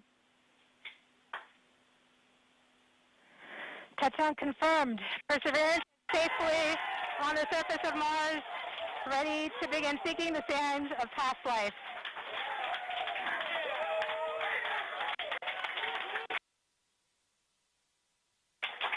At this point, the descent stage has flown away to a safe distance. Perseverance is continuing to transmit direct through Mars Reconnaissance Orbiter to Earth.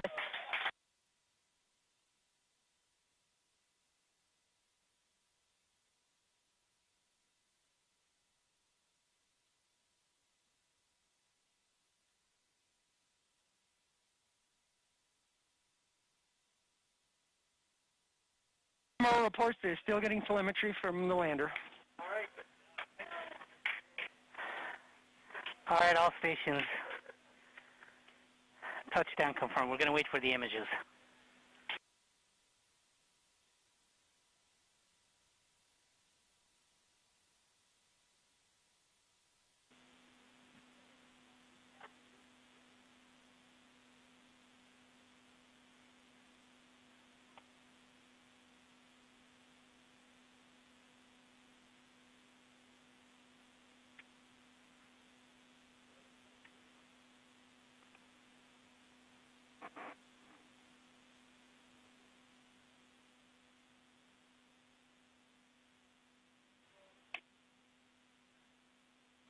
OL3, OL1, you have what you need? OL3, I have what I need. Flight, we have seen the completion of EDL 3000. Copy. Copy activity. That is as expected.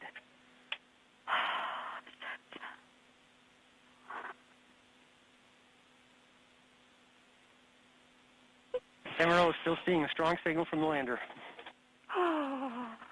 Flight, this is OL3.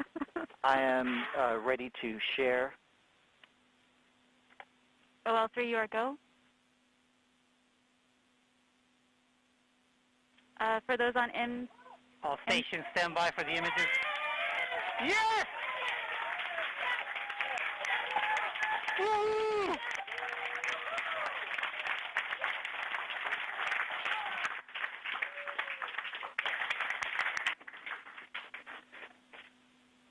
Flight, this is OL3. I have the target point on the map when you are ready. We are ready, OL3. Go for it.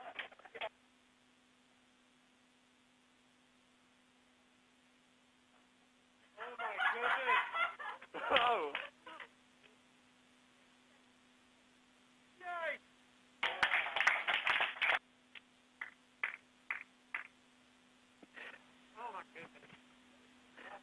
Flight, I'll be moving in, showing you the safe zone that we've landed in.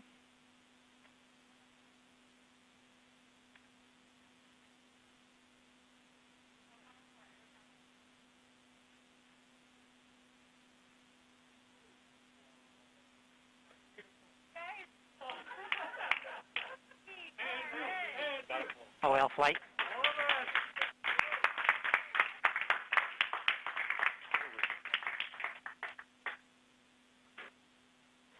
TRN. TRN. Can we get the cliff image, OL?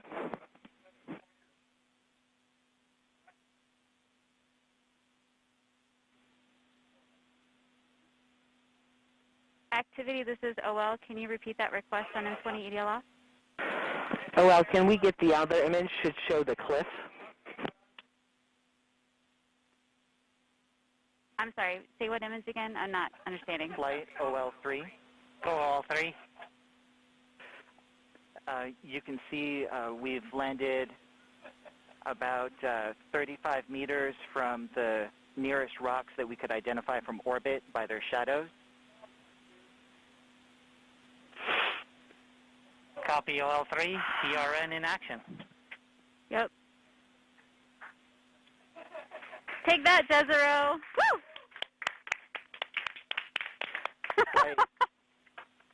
I remember this spot. It looks good.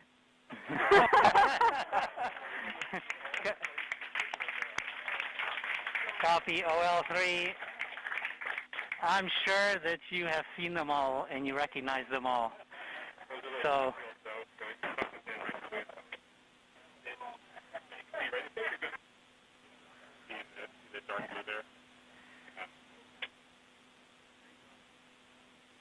Flight reports Electra still in lock with the lander. Flight, we have seen the transition to surface. EDL is done. Woo! Woo-hoo! Transition to surface. All stations Thank you, are... MRO.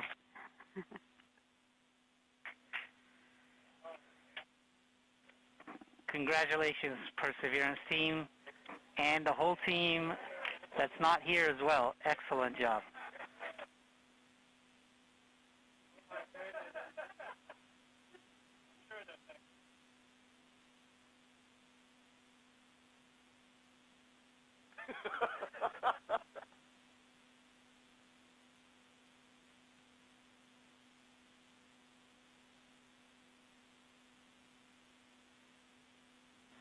All stations on M20 EDL ops, we have transitioned to surface as reported downstairs. If you're part of that story to the surface team, make sure you're starting to work those inputs, please.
OL1, this is AL2, voice check.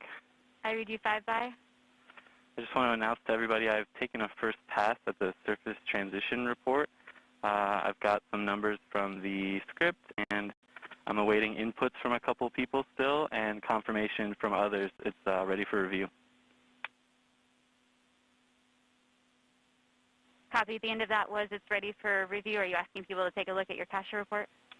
That's right. It's ready for review. I'm looking for confirmation from a handful of folks on some of the values before making it final. Copy. Do you want that confirmation over this net? The process is to work it over email. I've sent out an email that they can reply to. Thank you.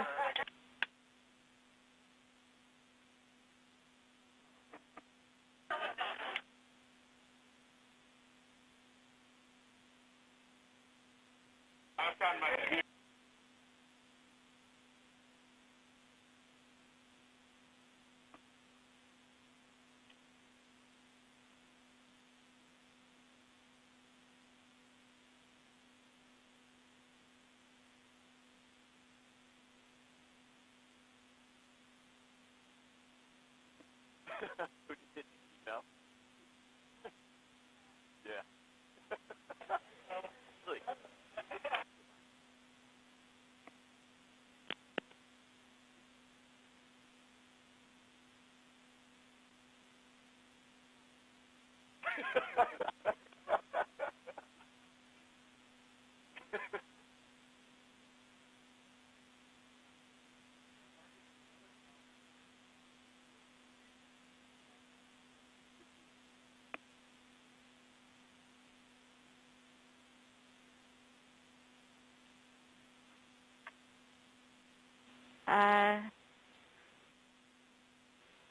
TAP and TAD1, OL1. Can we go ahead and get handoff ready to go for our final Monte Carlo for today? This is TAD1. We're already working on it.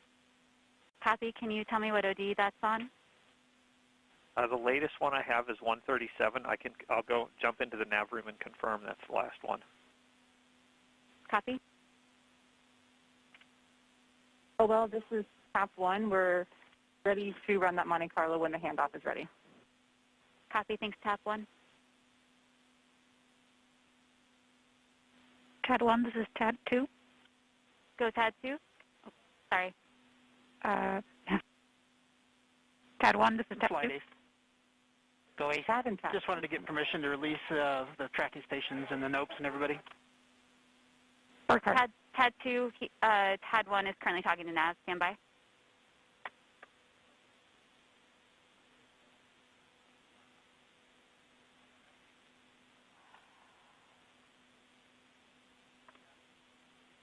Frickin' Medley, too. OL1, this is TAD1. Go TAD1. I confirmed that OD137 is the final DOD with all of the two-way data up until 20 gone. Copy. Thank you. TAD1, TAD2.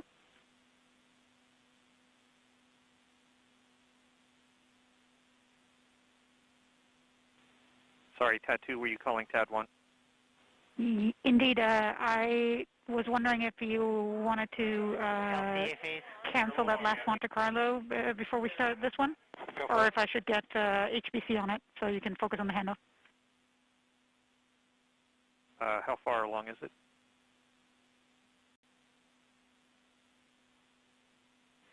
$5,700 cases.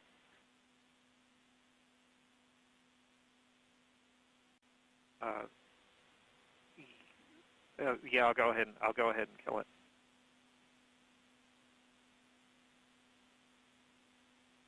Thank you, TAD1.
What was that for?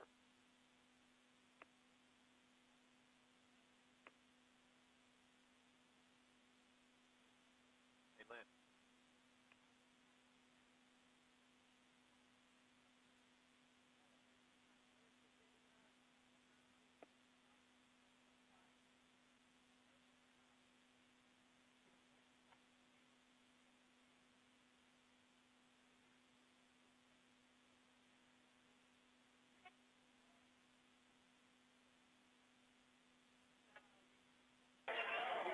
Okay, all stations.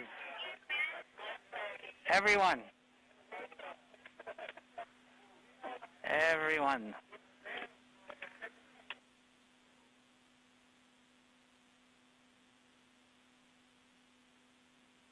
All right, all stations. Congratulations, but believe it or not, we have a job to do now.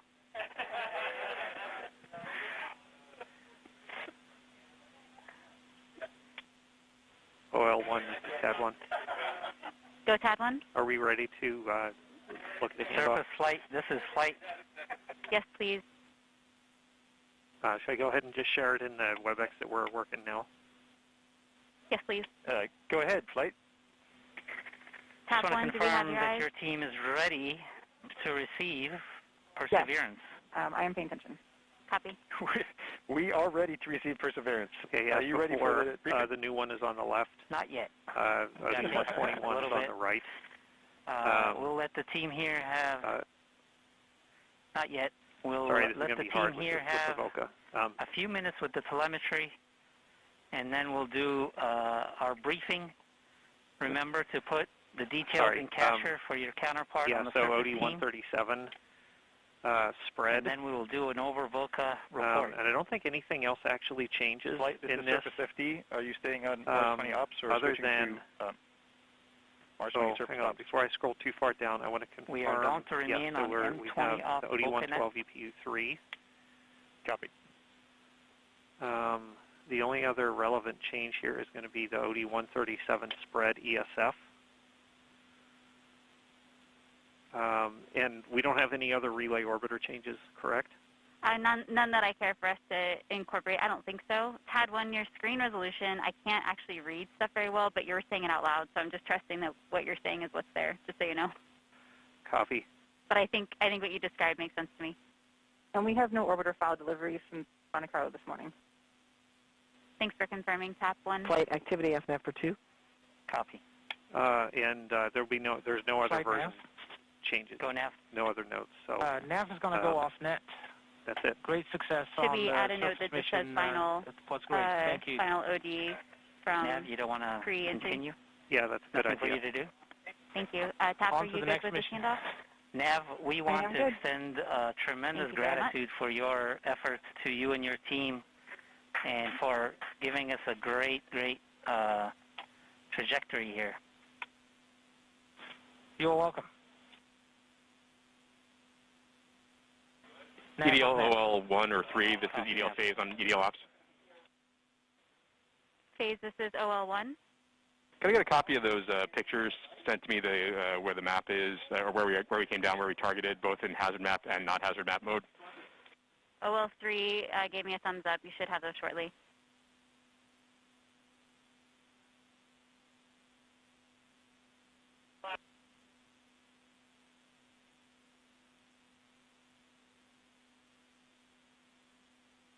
Flight uplink off net for 2.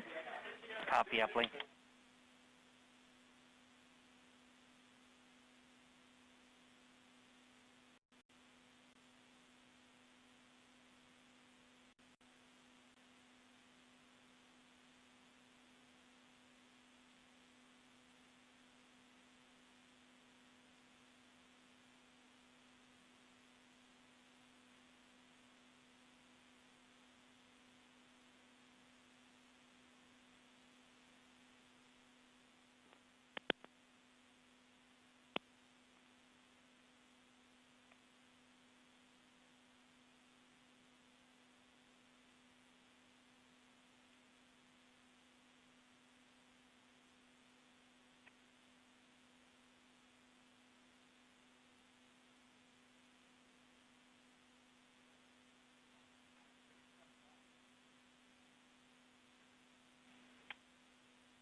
Okay, all stations, let's begin our surface handover so we can continue our celebration.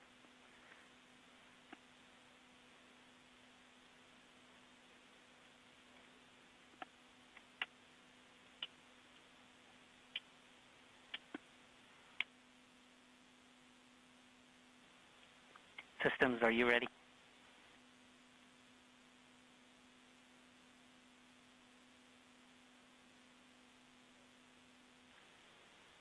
Systems Flight. TAP 1, this is TAD 1. Can't hear you, System.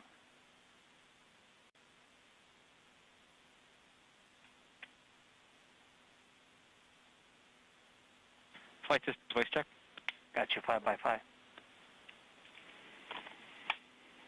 Copy. Should I give a report at this time? TAP 1, this is TAD 1. All right. We see in EHA that the spacecraft mode is surface nominal. We also saw that transition in EVR space, and the surface nominal transition cable ran as expected. CBM is in normal mode, which is to be expected. It is no longer in disable Windows mode. We see that Confirm you're ready for delivery. 0001 sequence has started. And I do not have recent EHA updates for the rest of the system, but I'm continuing to document what I'm seeing in EVR space for surface systems. Copy, Sys. FP.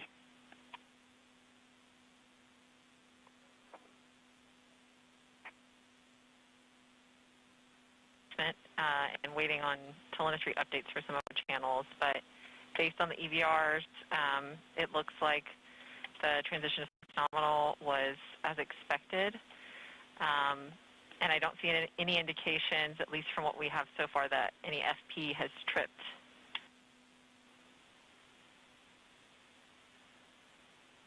So the warnings that we do have there for UV are expected? Copy, Flight. AL can confirm, but if you're referring to the ones where the UV trip mask bit on the RPMs changed, those are expected when we unmask under voltage when we transition to surface mode. Copy. And so the indication of the tone that we got during descent is likely have cleared, or it's likely on the DPAM. Correct, Flight. I don't see any indications from the EVRs that indicates that we re-tripped some RPAM-related monitors. And we'll have to look at the recorded EVRs when we get them down to see what exactly happened. But it looks like, at least what we have so far, that whatever it was has since cleared. Copy, FP.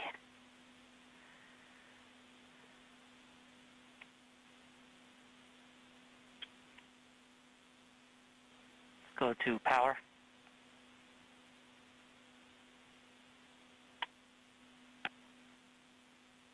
Flight power. I was still trying to get through some of my telemetry checks, but what I've got so far is that the bus voltage at the end of the surface transition was about 32.32 volts, which means a battery state of charge of about 95%. That's a very rough estimate. I haven't had time to do a more detailed calculation, but the charge and discharge FETs have been enforced back to auto mode. Our pyro safety status is reading 268 ohms, which is armed and disabled. Pyro CRCs are still enabled from the end of EDL, and the RPFA is powered off. Copy. Avionics.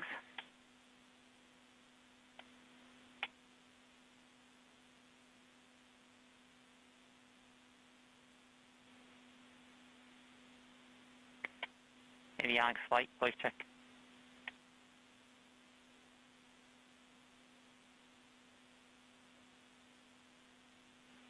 All right, let's move on to telecom. We'll get back to you, Avionics. Yeah, flight telecom by design had got very, very little telemetry during EDL itself and on the surface once we landed. However, judging by the performance, we can say that telecom is healthy. Certainly the descent stage radio and amplifier did its job spectacularly. The electrolyte A worked spectacularly. We are We did do the final switch to the rough antenna on the rover, otherwise we wouldn't have been able to talk to MRO after landing. So we know where the switch has connected Electra A to the rough, ready for the first relay pass, which will be Odyssey in a couple of hours. Other than that, telecom is healthy and ready to go for surface operations. Copy. Thermal? Thermal is nominal and as expected. We have limited data, which again is expected. We saw a 50-degree increase on the RTG after the HRS vent, which is in line with both what we expected and what we saw on MSL. That filtered in. We've seen some small increases on ramp and associated HRS electronics as expected. Everything everything is nominal right now. Copy. Flight software. Flight, this is flight software. Flight software performed and is performing excellently. Health monitoring has been restored on the transitioner surface. We show Earth in control. Everything looks green. Copy.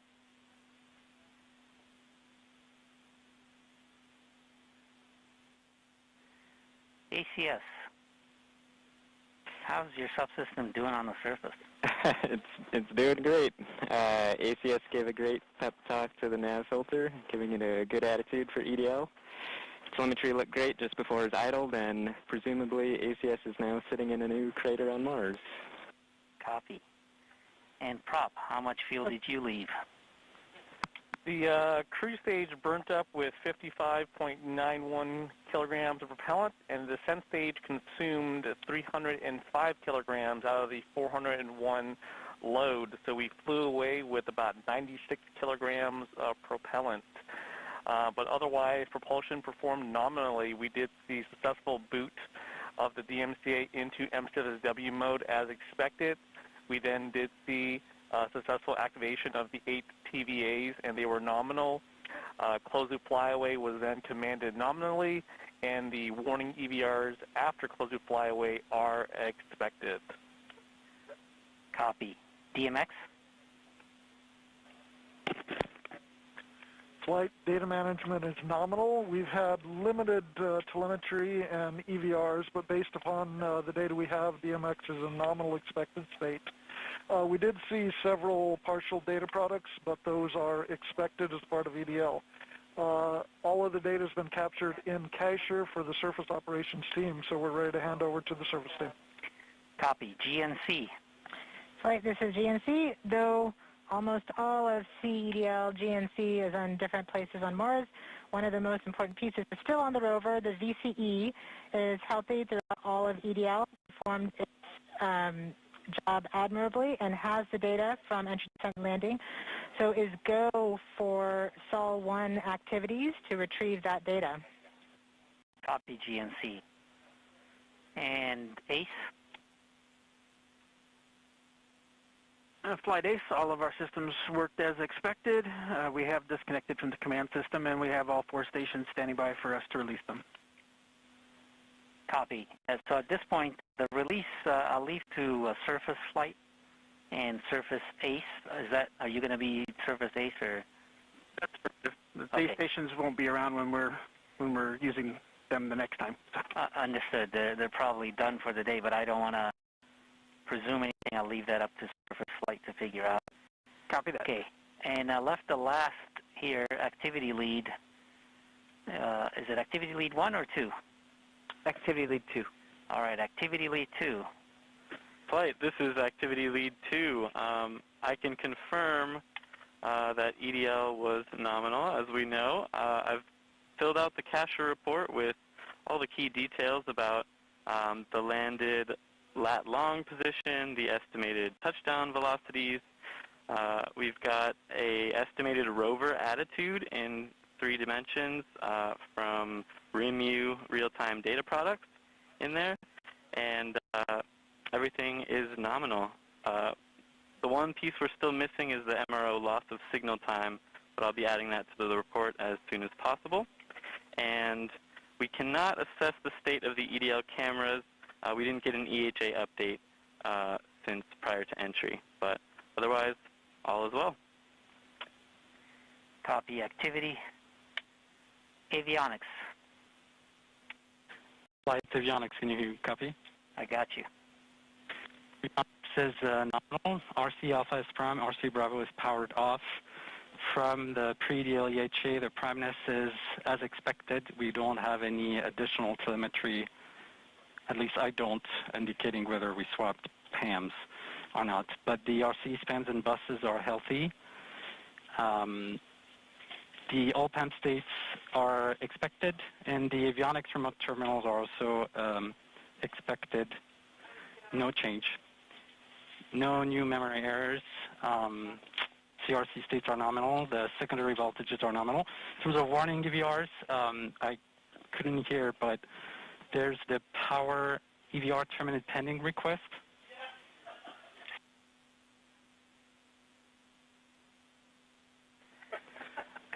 Copy. So, yeah, just finishing on the EVRs. The power EVR switch errors, has anybody dispositioned these? Because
When you go to another planet, there's just so much potential for making brand new discoveries. I'm actually putting something together that's flying to Mars. One way or another, you're going to be on the ground in 7 minutes. We want it to be there safely.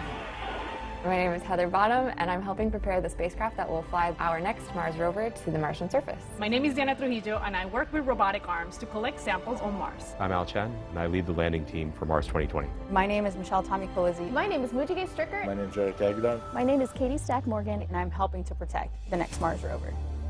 Mars 2020 will be seeking signs of ancient life in the rock record of Mars. What we're trying to do is to rove around the surface of this unknown planet, collect samples, process the tubes as they come back, to look for things that we call biosignatures, so that eventually we can bring those samples back to Earth and determine for the very first time, did life exist on Mars?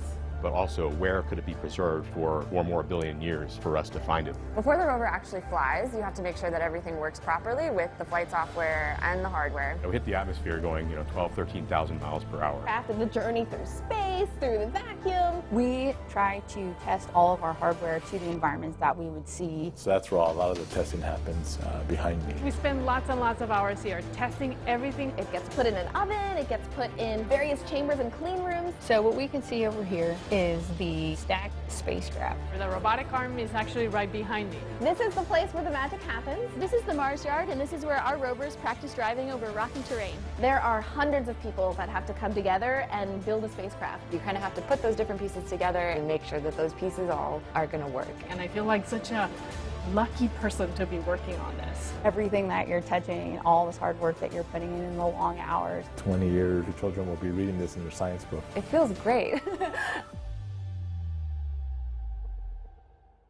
I used to clean houses, and today I'm trying to find out if there's life in another planet. My name is Diana Trujillo, and I work with robotic arms to collect samples on Mars.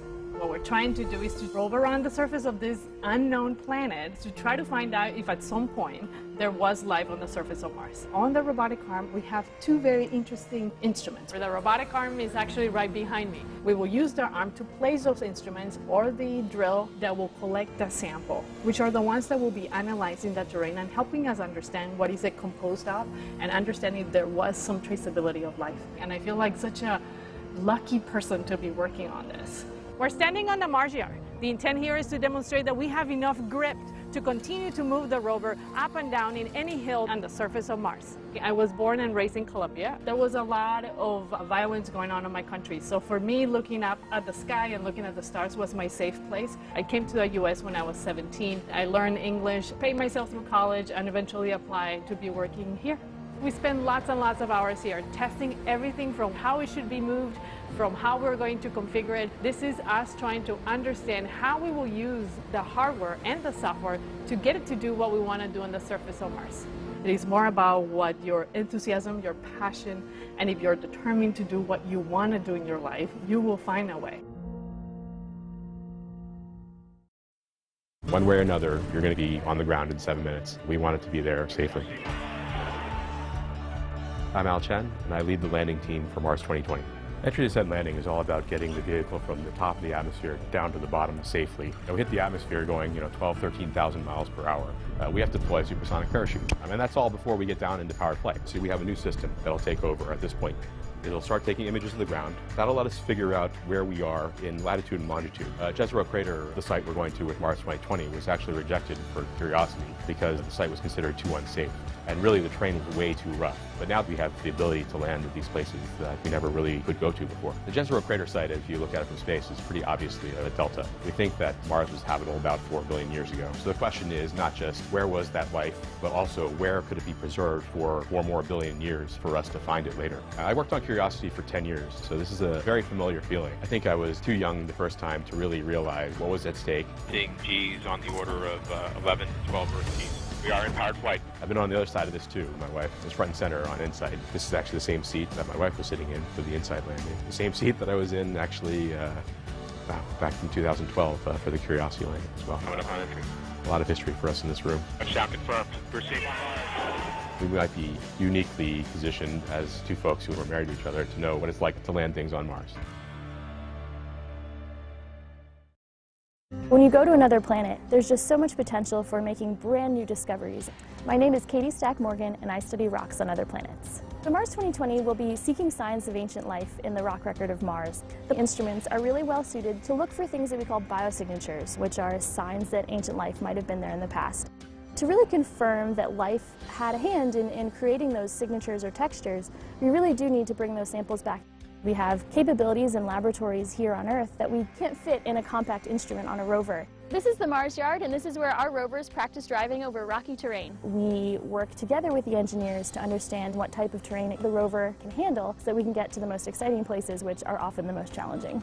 So our landing site for Mars 2020 is Jezero Crater. What's really exciting about Jezero is that it has a beautifully preserved delta. They tend to be a really good place to preserve evidence of past life. And we look for things like organic matter that get concentrated in the rocks of a delta. So this rock is a sandstone, not unlike a rock that we might actually find in Jezero Crater. We would be interested in sampling a rock like this to understand what each individual sand grain has to tell us about Mars and its evolution. Growing up as a kid, we used to go on lots of hikes and would visit national parks for summer vacations. So when I found out that I had the opportunity to combine geology and love of the outdoors with exploring rocks on another planet, I thought, this is really the perfect type of thing for me to do. Not only could I work on an interesting science project, but I could do it with a big team of people all working together with a focused goal. And I thought, that's what I want to do. It's really important that we send a rover that's clean and we make sure that it doesn't contaminate Mars. My name is Mujige Stricker and I protect Mars from Earth bacteria. The next Mars rover is slated to go to Mars, collect samples so that eventually we can bring those samples back to Earth and determine for the very first time, did life exist on Mars? There's nothing that we can build that's sterile. So we take swabs and wipes of the spacecraft as it's being built. It gets put in an oven, it gets put in various chambers and clean rooms so that we can maintain that level of cleanliness. cleanliness. If we do find something on Mars, we have to make sure it's something that actually came from Mars and not something that hitched a ride. This is the place where the magic happens. Oh, it's definitely cold. In this lab, we look specifically at spores.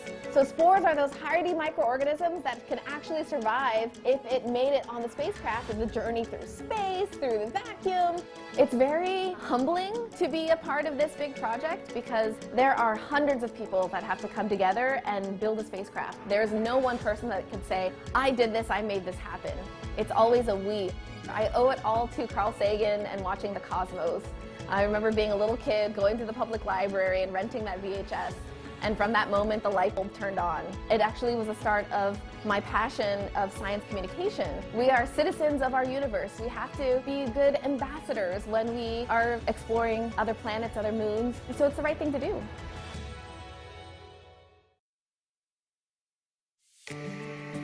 How does it feel? It feels great. Hi, my name is Heather Bottom, and I'm helping prepare the spacecraft that will fly our next Mars rover to the Martian surface. So here we have the rover test facility for the Mars 2020 project. So the goal of Mars 2020 is to collect samples of the surface of Mars and perform lots of other exciting experiments. There's 7 different instruments on the rover. Some of the work that's being done here right now is integrating the arm and the mast. My role is mostly on the systems engineering of the launch and cruise phases of the mission, is essentially getting it to Mars. As a systems engineer, you kind of have to put those different pieces together and make sure that those pieces all are going to work. You get to kind of see the bigger picture. Before the rover actually flies, you have to make sure that everything works properly with the flight software and the hardware. So I have a really unique story. I actually ended up becoming a professional dancer in New York, and I really lived that out to its fullest and wear all the makeup and rhinestones and things. But for some reason, I always knew I was going to come back to this kind of curiosity that I've always had with space. There's some of that creativity here too. Sometimes I feel like we're kind of like the stagehands in this big production for the rover. It's bringing together a bunch of people, it's making sure that the hardware works, and it's kind of similar to a performance where, on launch day, it'll be the opening night, which is what we're all here for. How often do you get to say you work next to a robotic system that's going to Mars, right? There's not many places in the world that you can do this. My name is Eric Aguilar, and I'm working on a robotic system that will be collecting Martian rock samples so they can be studied on Earth. This is our hexapod test bed. It's basically a rover body that allows us to attach, the robotic arm, the adaptive caching assembly, the drill. So that's where a lot of the testing happens behind me. The sample caching system will use a robotic arm and drill to actually take samples out of the ground. And we're looking for evidence of life that may have existed on Mars. The smaller arm that lives inside the belly of the rover and is used to actually process the tubes as they come back with a sample inside. We'll measure it, take some pictures of it, and get it sealed and stored for a future mission to pick them up. You see the robotic arm stretched out, and we have a bunch of engineers and technicians working on installing a model of our drill. Working in aerospace, that was always a passion of mine. What really draws me towards it is the engineering of it. Always working on something new and something that's never been done before. Finding those problems, getting them fixed is really something that I enjoy. In 20 years, the children will be reading this in their science book and kind of cherish that. I'm actually putting something together that's flying to Mars. My name is Michelle Colizzi, and I'm helping to protect the next Mars rover. The main objective of this rover is to cache samples. They're drilling core samples, and then they will drop them in specific locations on the surface of Mars in preparation for a sample return mission. So what we can see over here is the stacked spacecraft. My role on Mars 2020 is Assembly, Test, and Launch Operations, which is ATLO, where all of the delivered components of hardware come together and make the spacecraft. In the southwest corner over here, we have our Flight Mars 2020 rover, and we have the entire mobility team installing the rocker bogie mobility system. We try to test all of our hardware to the environments that we would see for launch of the vehicle, for cruise, the journey from Earth to Mars, for the entry into the Mars atmosphere, for landing, as well as the surface of Mars. Every once in a while we come up and take a quick look. With all the craziness, you kind of lose sight of it a little bit. Over the years, it becomes like your non-living child. So you really want to see it do well and perform the best that it can. It reminds you that, hey, everything that you're touching and all this hard work that you're putting in the long hours. If it was easy, everyone would be doing it. We're sending hardware that we built on Earth to another planet to go and do science.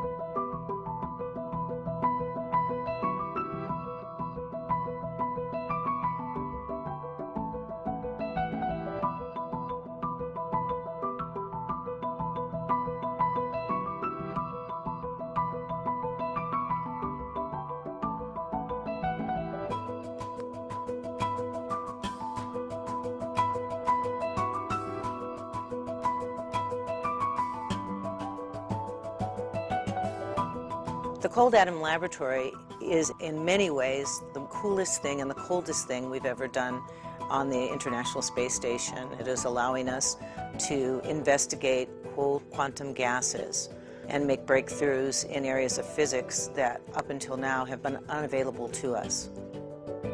NASA built the International Space Station to do the kind of research that we're doing in the Cold Atom Lab. This is the first time we're able to study this fifth state of matter in space. Bose-Einstein condensation is an amazing feat of engineering in itself, but this type of physics is difficult to do in ground-based experiments, and so doing this in microgravity is going to allow us to really see what's going on. So you have something cool, how do you make it cooler? You put it in space. Our ability to study cold atoms is really going to advance our knowledge in areas that will help us in quantum computing, quantum communications, and learn even more about gravity and how it interacts in our universe.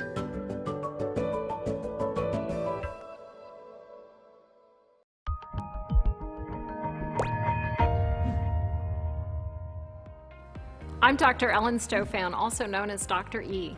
And I'm Dr. Thomas Serbergen, also known as Dr. Z. I am so excited that we're ready to launch the next Mars mission. But before we talk about this, tell us, where are we here? We're at the Stephen F. Udvar-Hazy Center, which is one of our 2 National Air and Space Museums. But even more than that, we're behind the scenes, socially distancing, at our Dulles Collection Facility, where we keep aircraft and spacecraft that we don't have room for out on the floor. This is one of the newest objects in our collection. It's the testbed rover that was used for the Spirit and Opportunity rovers out at the Jet Propulsion Laboratory in California. So while those rovers were on Mars, the folks at JPL could use this rover to help understand what was happening up on Mars, where they couldn't get in there and actually fix things. I'm so excited to stand here next to this. You know, Spirit and Opportunity have really changed how we think about Mars. And you know, you look at it, it's like a golf cart size. Well, the mission we're going to launch, Perseverance, is more like a car, over 2,000 pounds, 7 feet tall, in a much more complex machine with a very different purpose, which is to prepare samples to bring back to Earth. The energy source at Perseverance is the nuclear battery, which is basically hanging from the side. So that nuclear power source really gives you a lot more flexibility on the rover. You don't have to worry about the sand getting on top of the solar panels and diminishing the power for the rover. So bringing those samples back, that's not going to happen on this mission, that'll happen later. But this is the mission that will actually collect and cache the samples and place them so that that next future mission can come and retrieve them and bring them back to Earth. That's something we've never done before. Oh, we've never done this before, and you know, we always want to make history in these missions, just like Curiosity has with its landing technologically, but also with its science. I can't wait. This is going to be so exciting for all of us this summer. We got a few questions in from our audience, so here's one of them. I feel the helicopter is such a cool part of this rover I hear so little about. Can we hear some about what it will be doing and how long is it expected to operate? The Ingenuity helicopter, as it's called, a high school student in Alabama came up with that name, and I'm really grateful for her input. Ingenuity will be the first controlled flight in another world. So what it's really designed to do is it gets dropped off the surface, it sets itself up, and then it flies a few takeoffs. First, it's just up and down. Just, you know, if you have a remote control thing somebody gives you, same thing. Just go up a foot or two and then down just to make sure you know how to take off and land. And then it starts flying. And then we're going to learn on the surface how we're utilizing it for future use. One of the reasons we actually want to put the helicopter there is because we're thinking if we were there with humans, we'd really like to have scouts that really can go ahead and look at how we can get to a crater, for example, of important science, how we can get down there without having to get stuck on the way, right? Kind of to do the inch-by-inch thing. And we think that scouts like that with data from space can really be an important part, just like we use it on the ground for many applications today.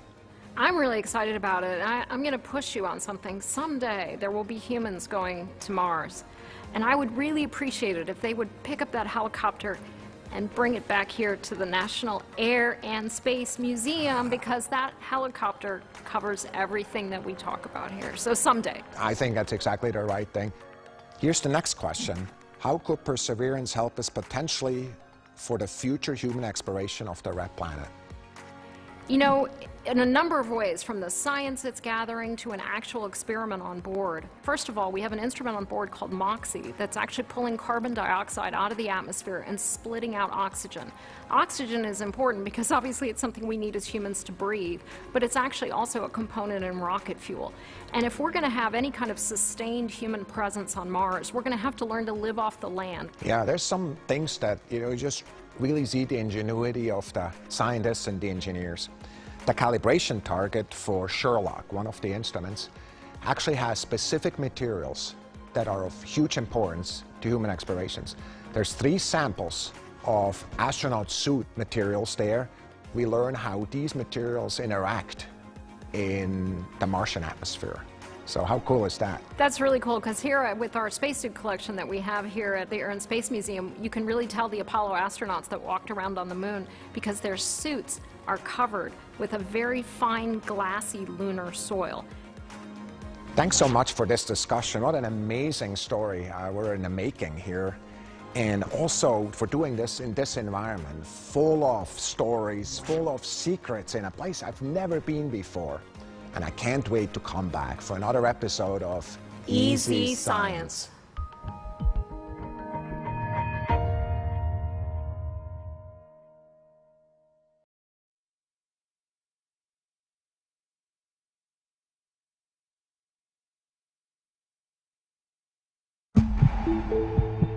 You know, Mars is the closest place that we can reach with robotic exploration that we think had a really good chance of having ancient life.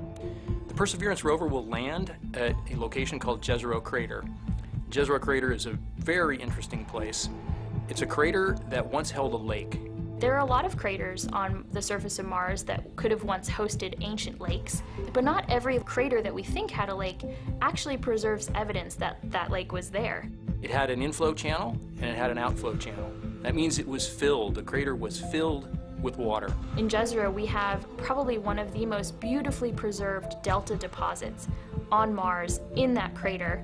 This is a wonderful place to live for microorganisms, and it is also a wonderful place for those microorganisms to be preserved so that we can find them now so many billions of years later. There is no other place on Mars that has the unique combination of a lake setting, a beautifully preserved delta, and the diverse mineralogy that we have in Jezero Crater. So it's truly a special landing site.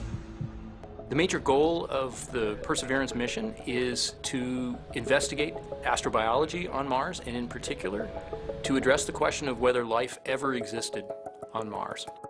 The Perseverance rover starts with a design that's very similar to Curiosity, but we've added to it a whole new set of science instruments.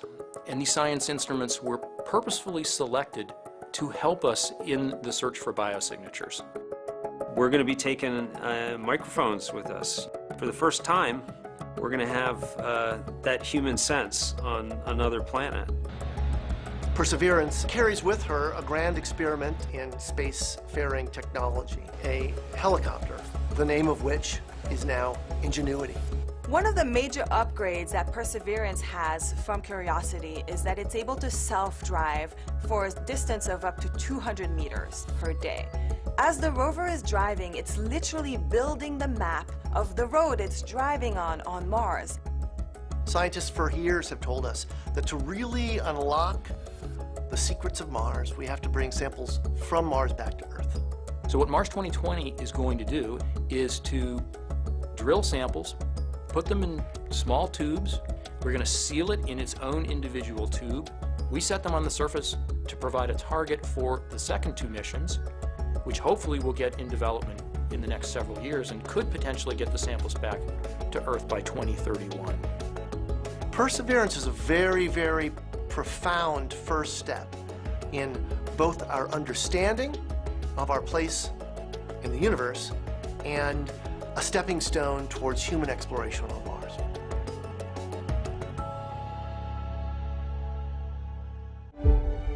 When you go to another planet, there's just so much potential for making brand new discoveries. I'm actually putting something together that's flying to Mars. One way or another, you're going to be on the ground in 7 minutes. We want it to be there safely. My name is Heather Bottom, and I'm helping prepare the spacecraft that will fly our next Mars rover to the Martian surface. My name is Diana Trujillo, and I work with robotic arms to collect samples on Mars. I'm Al Chen, and I lead the landing team for Mars 2020. My name is Michelle Kalizzi. My name is Mujige Stricker. My name is Eric Aguilar. My name is Katie Stack Morgan, and I'm helping to protect the next Mars rover. Mars 2020 will be seeking signs of ancient life in the rock record of Mars. What we're trying to do is to rover around the surface of this unknown planet, collect samples, process the tubes as they come back, to look for things that we call biosignatures, so that eventually we can bring those samples back to Earth and determine for the very first time, did life exist on Mars?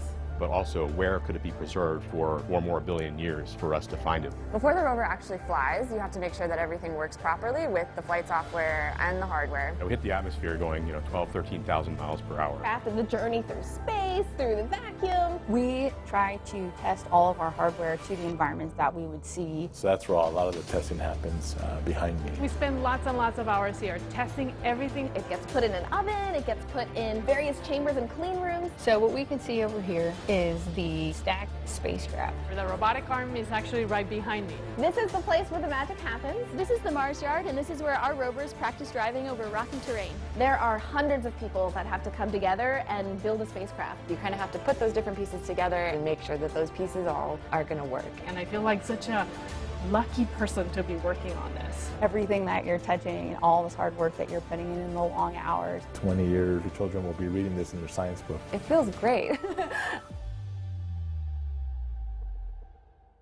I used to clean houses, and today I'm trying to find out if there's life in another planet. My name is Diana Trujillo, and I work with robotic arms to collect samples on Mars.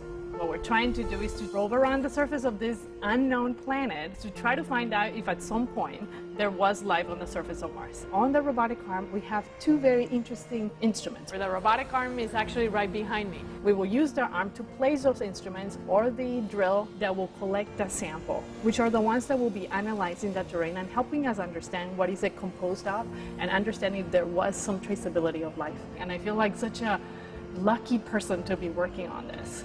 We're standing on the Mars Yard. The intent here is to demonstrate that we have enough grip to continue to move the rover up and down in any hill on the surface of Mars. I was born and raised in Colombia. There was a lot of violence going on in my country. So for me, looking up at the sky and looking at the stars was my safe place. I came to the US when I was 17. I learned English, paid myself through college, and eventually applied to be working here. We spend lots and lots of hours here testing everything from how it should be moved, from how we're going to configure it. This is us trying to understand how we will use the hardware and the software to get it to do what we want to do on the surface of Mars. It is more about what your enthusiasm, your passion, and if you're determined to do what you want to do in your life, you will find a way. One way or another, you're going to be on the ground in 7 minutes. We want it to be there safely. I'm Al Chen, and I lead the landing team for Mars 2020. Entry descent landing is all about getting the vehicle from the top of the atmosphere down to the bottom safely. We hit the atmosphere going, 12, 13,000 miles per hour. We have to deploy a supersonic parachute. And that's all before we get down into powered flight. So we have